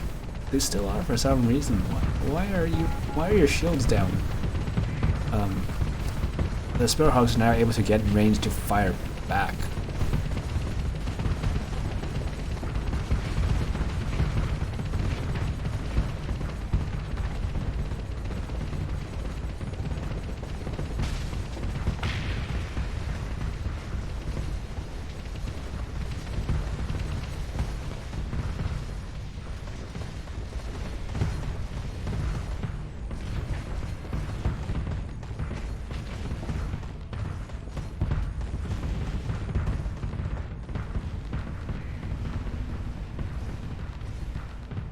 They're going to be losing another Sparrowhawk in a couple of moments.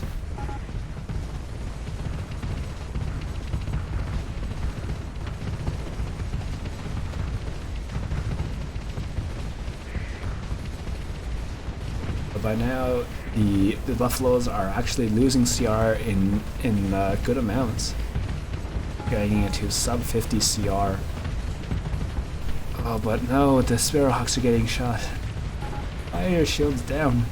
Their entire hull is just being blown up. So many explosions. Looks like we're going to lose 3 Sparrowhawks all at once, which is literally which is almost half of the Sparrowhawks remaining.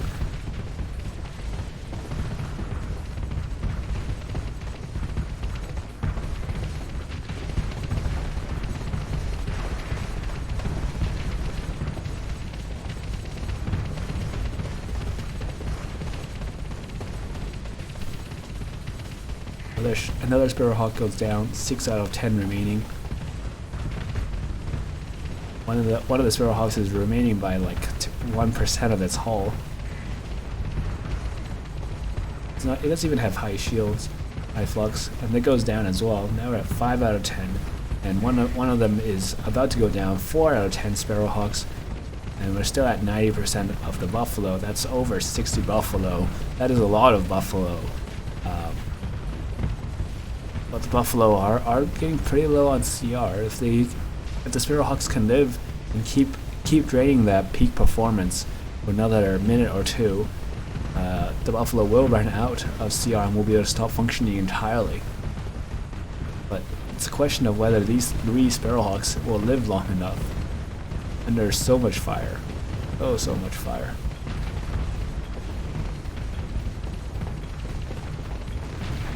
Buffalo this, buffalo that, buffalo MK14, meta buffalo. There's so much fire going on, so much missiles. Another buffalo goes down, another buffalo goes down, and another one. But there's still so many more to go.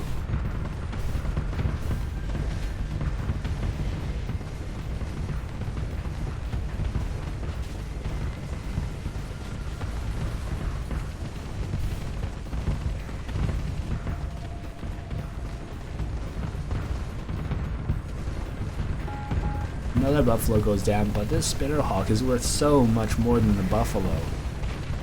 And it's just taking missiles onto its flank, its bow, its nose, and it's just losing the hull it's just losing the hull at all.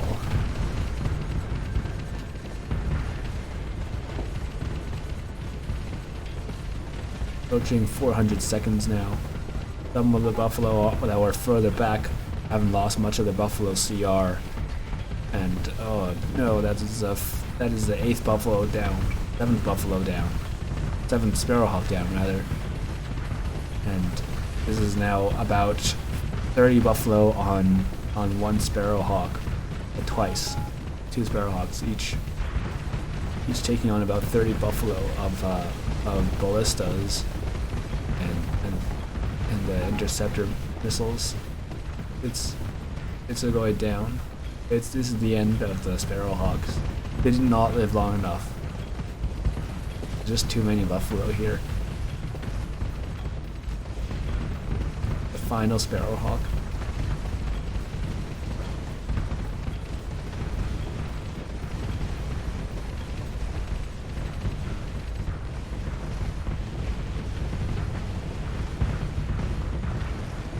Final Sparrowhawk is still at 70% CR. It hasn't lost a single CR yet.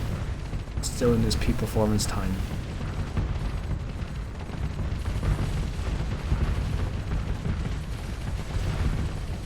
But it has reached its limit for flux dissipation and it's turning its shields off very frequently.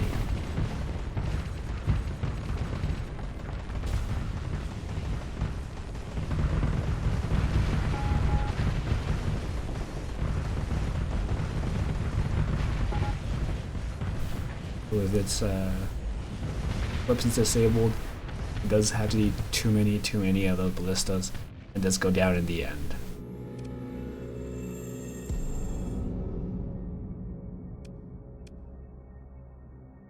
So that was Nate versus Daddy Pants, Sparrowhawks versus Buffalo Herd.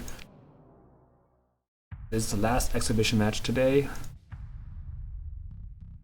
and that is last exhibition match of the 9th 6th-ish AI tournament. Yay! I'm gonna go get some dinner. See you guys. I hope you all enjoyed this incredibly long stream and the long drovers and everything that has been long.